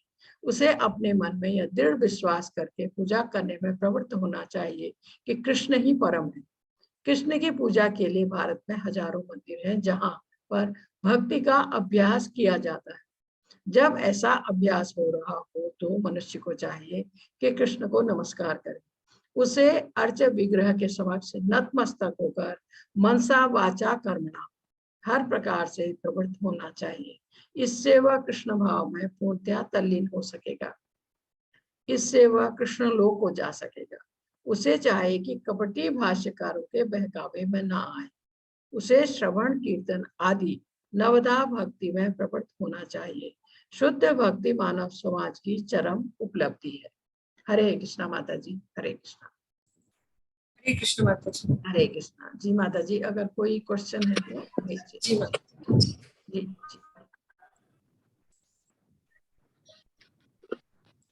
जी। हरे कृष्ण माता जी। हरे कृष्णा माता जी, बोले। मानसी जी, मानसी वधावनी जी, आप अपना क्वेश्चन कीजिए। हरे कृष्णा माता जी। हरे कृष्णा, बोले माता जी। माता जी आपने ये बताया जैसे श्री कृष्ण कहते हैं कि सबसे ऊंचा मतलब मेरा ही स्थान है और मुझे ही पूजो। जी। तो वैसे तो वो अवतार तो विष्णु भगवान का है और ब्रह्मा विष्णु महेश सबसे ऊंचे माने जाते हैं। माता जी यही तो हम नहीं समझ पाते हैं ना, भगवान ही सबसे ऊपर है, उनसे ऊपर कोई नहीं। हर उसमें अध्याय में हम पढ़ते हैं ना, वही सच्चिदानंद विग्रह। वैसे भी जब भगवान ने पहली सृष्टि की थी ब्रह्मा जी के रूप में, उससे पहले कोई नहीं था माता जी। जो भगवान विष्णु है, भगवान राम है, वो भगवान के ही विस्तार है, भगवान के ही विस्तार है, वो अलग नहीं है। लेकिन सब की शुरुआत भगवान से हुई है। और जहां तक इनका शिव जी का सवाल है, पहले ब्रह्मा जी की सृष्टि हुई है, भगवान की सहायता से फिर ब्रह्मा जी को सृष्टि का कार्य दिया गया है। ब्रह्मा जी से उत्पन्न हुए हैं शिव जी। जी माता जी। जी ब्रह्मा जी की से उत्पत्ति हुई है शिव जी की। जी माता। हरे कृष्णा माता जी। हरे कृष्णा, हरे कृष्णा। हरे कृष्णा। अर्धेंदु शेखर जी, आप अपने आप को म्यूट कीजिए और क्वेश्चन कीजिए। हरे कृष्णा। हरे कृष्णा। हरे कृष्णा। जी बोलिए बोलिए प्रभु जी, बोलिए बोलिए। जी मेरा ये सवाल है माता जी कि जी जो अनजाने में किया है या कुछ पाप या बचपन में कोई किया हुआ पाप, ये जी। भगवान नाम से दूर हो सकता है? अगर आप भगवान की भक्ति में आगे बढ़ रहे हैं प्रभु जी, धीरे धीरे आप उनकी भक्ति में आगे बढ़ रहे हैं और आप ये संकल्प करते हैं कि अब मैं ये गलती नहीं करूंगा जो मुझसे अनजाने हो गई, और आप धीरे धीरे भगवान की भक्ति में आगे बढ़ेंगे, आप भगवान के भक्त बन जाएंगे, तो आपके जो आपसे जाने अनजाने जो गलतियां हुई हैं वो हट जाती हैं। भगवान शुद्ध कर देते हैं अपने भक्त को, बशर्ते वो उनका भक्त बन जाए तब।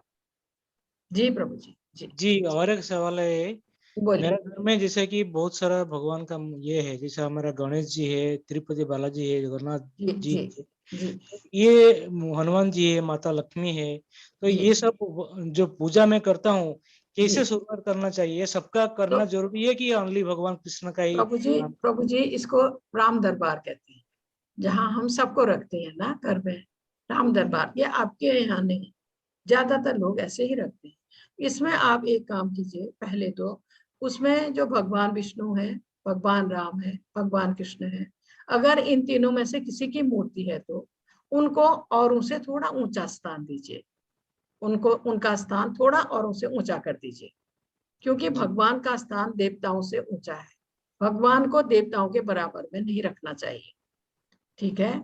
और ये भगवत गीता में तो ऐसा लिखा है कि हम अगर भगवान की पूजा करते हैं, इन तीनों में से किसी की पूजा आप करते हैं तो देवताओं की पूजा स्वतः ही हो जाती है। भगवान को भोग लगाते हैं तो देवताओं को स्वतः ही भोग लग जाता है। लेकिन लेकिन आप सालों से उनकी पूजा करते आए हैं, बहुत समय से या बहुत सालों से आप पूजा करते आए हैं, जरूर कीजिए, अभी भी कीजिए।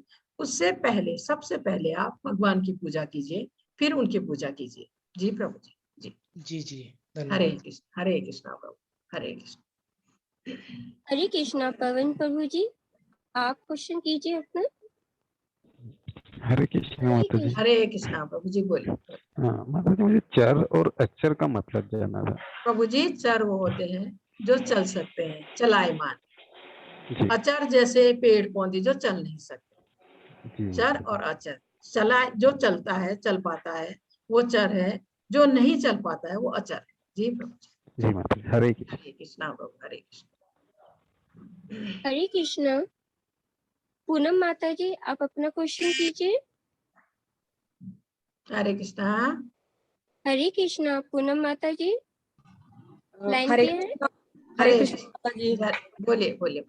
माता जी मैं पूछना चाह रही हूँ, जैसे हम पितरों की पूजा करते हैं जी तो अभी उसको जारी रखें या मतलब बंद कर दें, जैसे माता जी, हाँ माता जी। जी पितरों की पूजा करना बहुत अच्छा नहीं है। अगर आपको उन्हीं के साथ जन्म लेना है हाँ जी। तो आप कीजिए, नहीं तो देखिए उनका सम्मान करना बहुत अच्छी बात है। उनको मंदिर में रखकर पूजा करना, इससे क्या होगा, आप उन्हीं के साथ जन्म लेंगे, ठीक है। हाँ लेकिन जी। उनका श्राद्ध करना, उनको पिंडदान देना, जल देना, हाँ जी। ये आवश्यक है माता जी। और जैसे मूर्ति है ना, भगवान हाँ के जी। मंदिर में पितरों की मूर्ति नहीं रखनी चाहिए हाँ भगवान जी। के साथ। आप दूसरे रूम में लगा दीजिए, जी माता दूसरे जी। रूम में लगा दीजिए, दूसरी जगह पर लगाइए। जी लेकिन माता ये फूल अक्षत लेके या आरती लेके ये नहीं करना है माता जी, नहीं जी। करना है। और श्राद्ध जरूर करना चाहिए, श्राद्ध पिंडदान ये जरूर करना चाहिए। जी जी माता, माता, धन्यवाद माता जी। हरे कृष्णा माता जी, हरे कृष्ण। पूनम माता जी, आप अपना क्वेश्चन कीजिए। हरे कृष्णा माता जी। हरे कृष्णा माता जी, बोलिए माता बोलिए। जी परा और अपरा शक्ति के बारे में बताइए थोड़ा। माता जी ये परा अपरा मैं रोज एक बार बताते हैं, अच्छा रोज ओके। नहीं नहीं मैं बता रही हूँ। हाँ पर ये दोनों ही भगवान की शक्तियां हैं माता जी। हाँ हाँ। परा और अपरा शक्ति भगवान की अंतरंगा शक्ति है परा, हम्म, जिसे योग माया भी कहते हैं। परा हाँ, शक्ति दिव्य है, ठीक है, च्युत ओके। है, जिसका कभी पतन नहीं होता। अपरा शक्ति भगवान की बहिरंगा शक्ति, जिसे महामाया भी कहते हैं। जो हमारे प्रकृति के 3 गुण है ना, सतोगुण, रजोगुण, तमोगुण, ये महामाया शक्ति के अंदर में है। जी माता जी। हरे कृष्णा माता। हरे कृष्णा माता जी। हरे कृष्णा, हरे कृष्णा। हरे कृष्णा। डीएन नाथ प्रभु जी अपना क्वेश्चन कीजिए। हरे कृष्णा। डीएन नाथ जी अपना क्वेश्चन कीजिए। हाँ, हरे कृष्ण माता जी। मेरा हरे एक कृष्णा। प्रश्न था। बोलिए। हाँ, ये वेद पुराण जो है वो कब लिखा गया था? वेद पुराण, ये प्रभु जी उसका सही डेट तो मुझे नहीं मालूम, लेकिन ये जो आपका युद्ध हुआ था इसका 5000 साल पहले, उससे भी पहले मेरे ख्याल से लिखे गए हैं 3, चौथा बाद में लिखा गया है। 3 आज मैंने आपको बताए थे ना, वो 3 लिखे गए हैं पहले, चौथा बाद में लिखा गया है। इसका सही डेट मुझे ध्यान नहीं है, भूल जाती हूँ मैं आजकल। मैं आपको इसका डेट कल बता दूँ। अच्छा जी अच्छा जी प्रभु जी। जी अच्छा। ये जो पुराण का मतलब ग्रंथ है ना, पुराण ग्रंथ है प्रभु जी। हमारे शास्त्रों में 18 पुराण लिखे गए। अच्छा 18 पुराण, उनमें ये जो भागवत महापुराण है ना, ये सबसे हाँ लास्ट में लिखा गया है। इससे पहले 17 पुराण लिखे गए हैं, जो कि वेद व्यास जी ने लिखे। अच्छा। ये सारे चार जी, वेद जो है 4 वेद हैं, 18 पुराण। अच्छा। जी जी, और 18 वेद 4 वेद को पुराण नहीं बता जाता है? ये इससे अलग है पुराण। अच्छा। पुराण इससे अलग है। वेद में अरे एक दोनों में वेद में एक क्या फर्क होता है? फर्क है प्रभु वेद जी, बहुत फर्क है। वेदों में कर्म कांड में ज्यादा ध्यान दिया गया। कर्म का? कर्म कांड जो है, जो हम अपनी खुशी के लिए करते हैं, अपने फल की इच्छा से करते हैं, देवताओं से कुछ मांगते हैं, उनकी पूजा करते हैं, ये वर्णन ज्यादा है वेदों में। कर्म कांड ये चीजें ज्यादा है उसमें। कर्म कांड हमें जो है इस भौतिक बंधन से बांधते हैं। कर्म कांड हमें इस बंधन से निकलने में सहायता नहीं करते हैं, इससे बांधते हैं उल्टा। तो अच्छा इसलिए जैसे ये आपके कृष्ण भावनामृत में, उसमें ये कर्म कांड को ज्यादा महत्व नहीं दिया गया है, क्योंकि हम भक्ति करते हैं बंधन से निकलने के लिए, लेकिन कर्म कांड हमें बांधते हैं इस बंधन से, भौतिक बंधन से। जी जी प्रभु जी। तो उसमें भी इन चारों वेदों में भी एक है उपासना, एक वेद में उपासना है, और एक पूरा कर्म कांड के ऊपर। इस तरह से अलग अलग है ये चारों। तो ये चौथा वेद बाद में लिखा गया था। और जहां तक पुराणों की सवाल है, पुराण जैसे भागवत महापुराण, मैंने भागवत महापुराण ही पढ़ा है जी, उसमें पूरी भगवान की महिमा का वर्णन है अच्छा उसमें। और अगर आप भागवत महापुराण पढ़ते, पर वो बहुत बड़ा है प्रभु जी, मुझे भी 4 साल लगे थे उसको पढ़ने में। अच्छा 18 खंड है उसके, 18 किताबें हैं, वो भी बड़ी बड़ी मोटी। उसको 4 साल मुझे लगे थे उसको पढ़ने में। लेकिन वो जो ये भागवत महापुराण है, ये हमारे सारे जो 17 पुराण इससे पहले है ना, उन सब का सार है इसमें। एक ये भागवत महापुराण ये जी, भागवत पुराण 17 पुराण का सहारा है। इससे जी प्रभु जी, सबका सार है ये। एक भागवत महापुराण आप पढ़ लेंगे तो फिर आपको और को पढ़ने की आवश्यकता ही नहीं है, आपको सब कुछ मिल जाएगा इसमें। जी जी जी प्रभु, ये भी वेद व्यास जी ने लिखा है जी। अच्छा, वेदव्यास ने। जी और हरे हरे कृष्ण जी, एक प्रश्न और था। माया क्या होता है? माया संसार भगवान की बंधन को माँ, भगवान की शक्ति है प्रभु जी। माया शक्ति है भगवान की।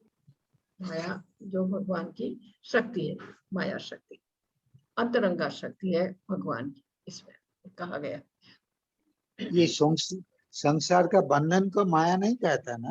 माया के अंडर में सतोगुण, रजोगुण, तमोगुण, जिससे प्रत्येक व्यक्ति इस बंधन में है, इस भौतिक जगत में, वो माया भगवान की माया शक्ति के अंदर है, इसको इसके अंदर में, और माया शक्ति भगवान के अंदर में।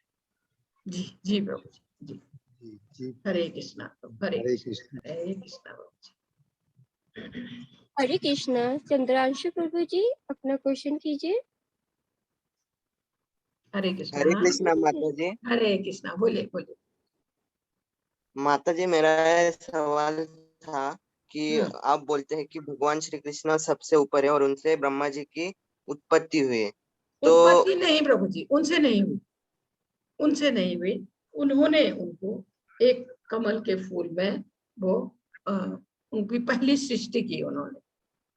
तो ब्रह्मा जी से कृष्णा जी भगवान से किसी की उत्पत्ति नहीं, उन्होंने सृष्टि की। सृष्टि सबसे पहली सृष्टि भगवान की एक वो गर्भोदक्षाई विष्णु के रूप में उनके नाभि से कमलनाल, कमल का फूल होता है ना जो, उसकी डंडी कमलनाल बहुत ऊंचे जाने पर उसमें कमल का फूल उत्पन्न हुआ, उसके ऊपर ये ब्रह्मा जी की उत्पत्ति हुई।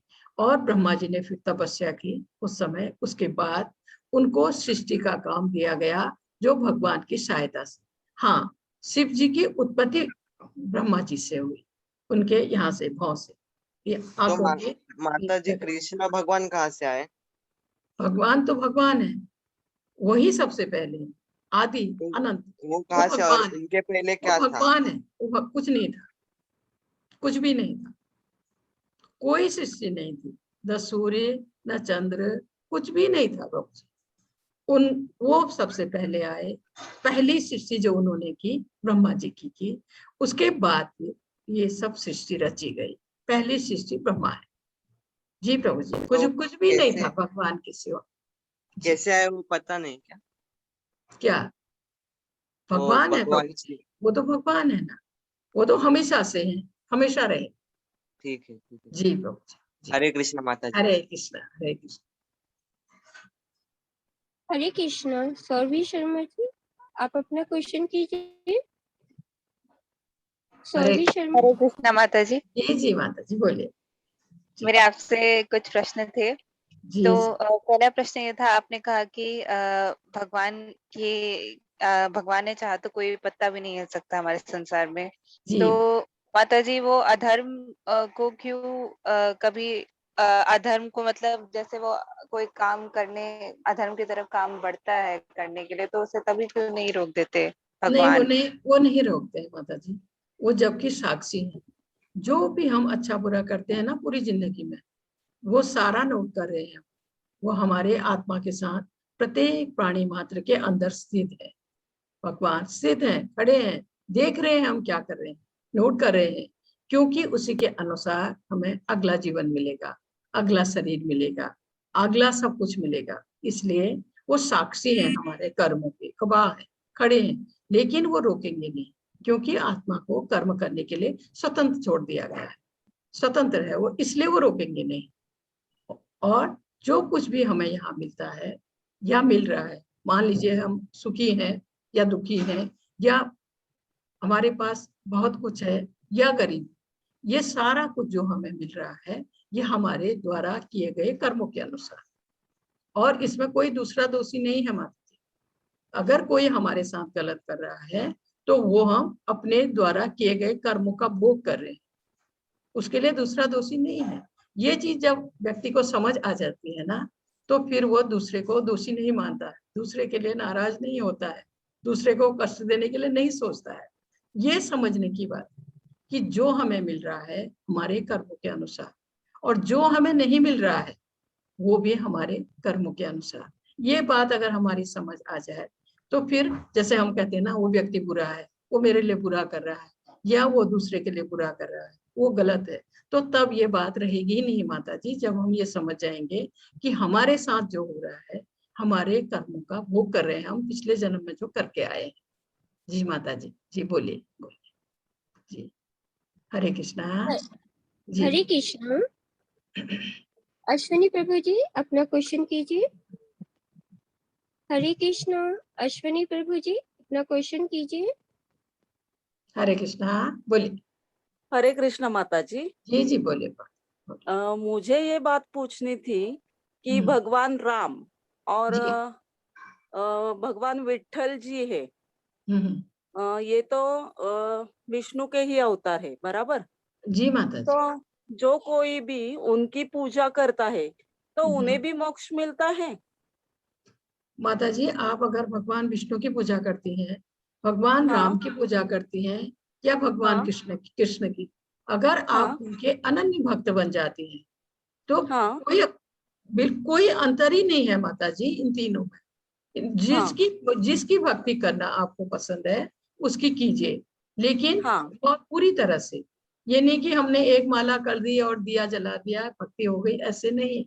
पूरी तरह हाँ समर्पित होके हाँ, मतलब आपकी हमारा जो कुछ भी है वो आत्मसमर्पण उन्हीं को करना चाहिए। बिल्कुल माता जी, पूरी तरह से भगवत नाम का जप करना, उसका कीर्तन करना, उनका ध्यान करना, उनकी सेवा करना, मतलब उनके लिए हमारे तन मन में वही संचार वही। होना चाहिए। तो उसमें से भगवान राम हो, भगवान विष्णु हो या भगवान कृष्ण, हाँ जिसकी भी आप करें, कोई वो नहीं है, एक ही बात है माता जी, एक ही बात है जी। ओके, जी थैंक यू।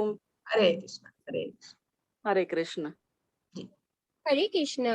दीपा माता जी अपना क्वेश्चन कीजिए। हरे कृष्णा। हरे कृष्णा। दीपा माता जी अपना क्वेश्चन कीजिए। बोलिए। हरे कृष्णा माता जी। हरे कृष्णा माता जी, बोलिए जी। माता जी आपकी आवाज नहीं आ रही। जब ब्रह्मा हरे जी कृष्ण। सोते हैं, हरे कृष्णा माता जी जब माता जी। सोते हैं तब प्रलय आ जाता है। जी वो तो सोएंगे तो हर कुछ सालों बाद तो मतलब हर बार प्रलय आता रहेगा। माता जी, वो प्रलय आता है, एक युग समाप्त हो जाता है, कई युग समाप्त हो जाते हैं, उनकी उम्र इतनी ज्यादा है, एक सेकंड उनका हमारे 1,00,000 साल के बराबर है। तो हम हर युग में आते हैं, एक सेकंड उनका हमारे 1,00,000 साल के बराबर है, और 100 साल की उम्र उनकी उम्र है। तो आप सोचिए कि कितना ज्यादा वो है। आप मतलब हम समझ ही नहीं पाते हैं उसको। जैसे अभी कलयुग में हम हैं, कलयुग के खाली 5,000 साल निकले हैं। 4,32,000 साल का ये कलयुग है, 4,32,000 साल का कलयुग है। और जब ये कलयुग समाप्ति का होगा तब फिर से प्रलय आएगा। तो मतलब कि हम हर बार आएंगे यहाँ पे। आ सकते हैं माता जी, आ सकते हैं, अगर हमने अच्छे कर्म किए हैं तो आएंगे जरूर, आएंगे जरूर माता जी।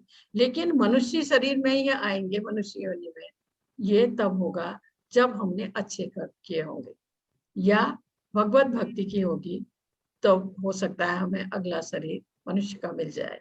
नहीं तो किसी भी उसमें 84 लाख योनि है, किसी भी योनि में आएंगे जरूर।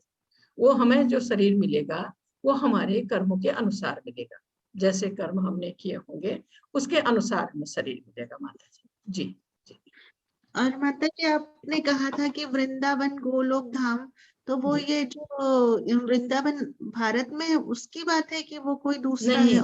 नहीं माता जी, जो ऊपर है भगवत धाम, तो भगवत उसका भी धाम तो की बात की। वैसे ही जैसे भगवान ने यहाँ वृंदावन जब आए थे भगवान लीला करने 5,000 साल पहले, वो वृंदावन में जो उनका धाम है गोलोक वृंदावन, वहां भी वो वैसे ही लीला करते रहते, उसकी बात की थी मैंने माता जी। यहाँ तो वो 5,000 साल पहले आए थे ना वृंदावन, मथुरा और आपका द्वारिका, जब ये युद्ध हुआ था तब भगवान यही इसी तरह पर थे। तो ये भी नष्ट हो जाएगा ना माता जी प्रलय में? हाँ माता जी, बड़े प्रलय में तो सब चले जाता है, बड़े प्रलय में सब चला जाता है जी माता जी। लेकिन वो फिर से आ जाता है ना, फिर से आ जाएगा जी। हरे कृष्णा माता जी, हरे कृष्ण। हरे कृष्णा। सर्विश माता जी अपना क्वेश्चन कीजिए। हरे कृष्णा माता जी। सॉरी एक सेकंड माता जी, लेकिन जो आपको मैं अभी बता रही थी, जो ये वृंदावन की बात कर रहे हैं आप, यहाँ जो है उसकी, लेकिन जो गोलोक वृंदावन है वो प्रलय में नहीं जाता है, गोलोक वृंदावन ही रहता है, वैकुंठ धाम भी रहता है, और सब समा जाता है समुद्र में। जी माता जी, जी पानी। जी माता जी, बोलिए। हरे कृष्णा माता जी। हरे कृष्णा। मेरा पहला प्रश्न आपसे ये था कि तिरुपति जी, क्या तिरुमला तिरुपति जी भी भगवान विष्णु के रूप, विष्णु है भगवान जी। जी अच्छा। और दूसरा प्रश्न ये था आपसे कि ऐसी जिज्ञासा के कारण कि कभी भगवान स्त्री का रूप धारण करके लीला करने क्यों नहीं आए पृथ्वी पर? नहीं माता जी, ऐसा तो नहीं है, नहीं आए अभी तक। चैतन्य महाप्रभु के रूप में वो आए हैं भगवान, लेकिन स्त्री के रूप में ऐसे नहीं। लेकिन जैसे कभी उनको, जैसे मोहिनी रूप में आए थे समुद्र मंथन में, समुद्र मंथन में उनको आना पड़ा, क्योंकि जो अमृत कलश था ना, अमृत कलश जो समुद्र से निकला था मंथन में, वो राक्षसों ने पकड़ लिया था उसको। अब वो उसको बचाने के लिए उस समय भगवान मोहिनी रूप में आए थे, सुंदर मोहिनी रूप में, ताकि जो वो थे असुर थे वो उनको देखकर मोहित हो गए, तो भगवान ने उनसे कलश ले लिया उसके लिए। तो इस तरह से छोटी छोटी लीलाओं में कभी उन्होंने रूप बदला हो, ये तो है, लेकिन स्त्री रूप में कभी नहीं आए माता जी। जी धन्यवाद। हरे कृष्ण। हरे कृष्णा। हरे कृष्ण। हरे कृष्णा माता जी। ये चैट में क्वेश्चन आया, उसे ले रहे। जी बोलिए। हाँ, जी जी हाँ, राजू जी का क्वेश्चन है, नॉन वेजिटेरियन माला जप कर सकते हैं और गीता पढ़ सकते हैं क्या? हाँ माता जी, मैं मना तो नहीं कर सकती, वो पढ़ सकते हैं, जब भी कर सकते हैं, लेकिन अच्छा है कि जैसे जैसे वो जब करने लगेंगे उनको खुद लगेगा कि उनको नॉन वेज नहीं लेना चाहिए, क्योंकि भगवान ने हमें खाने के लिए इतना कुछ दिया है, इतना अनाज है, फल है, दूध है, जैसे गाय के दूध से कितने मिठाइयाँ मिष्ठान बनते हैं। तो इसके लिए अपनी जीभ की स्वाद के लिए किसी को मारकर उसका वो खाना वो अच्छा नहीं माना गया है। लेकिन जब आप पढ़ने लगेंगे, आप भगवत गीता पढ़ने लगेंगे या आप पेंटिंग करने लगेंगे, तो खुद आपको लगेगा कि यह चीज ठीक नहीं है, मुझे छोड़ना चाहिए, ये खुद को लगेगा, क्योंकि जबरदस्ती या जिद से ये चीजें नहीं छूटती हैं। जैसे जैसे आप पेंटिंग करने लगेंगे आपसे ये चीज छूट जाएगी। जी प्रभु जी।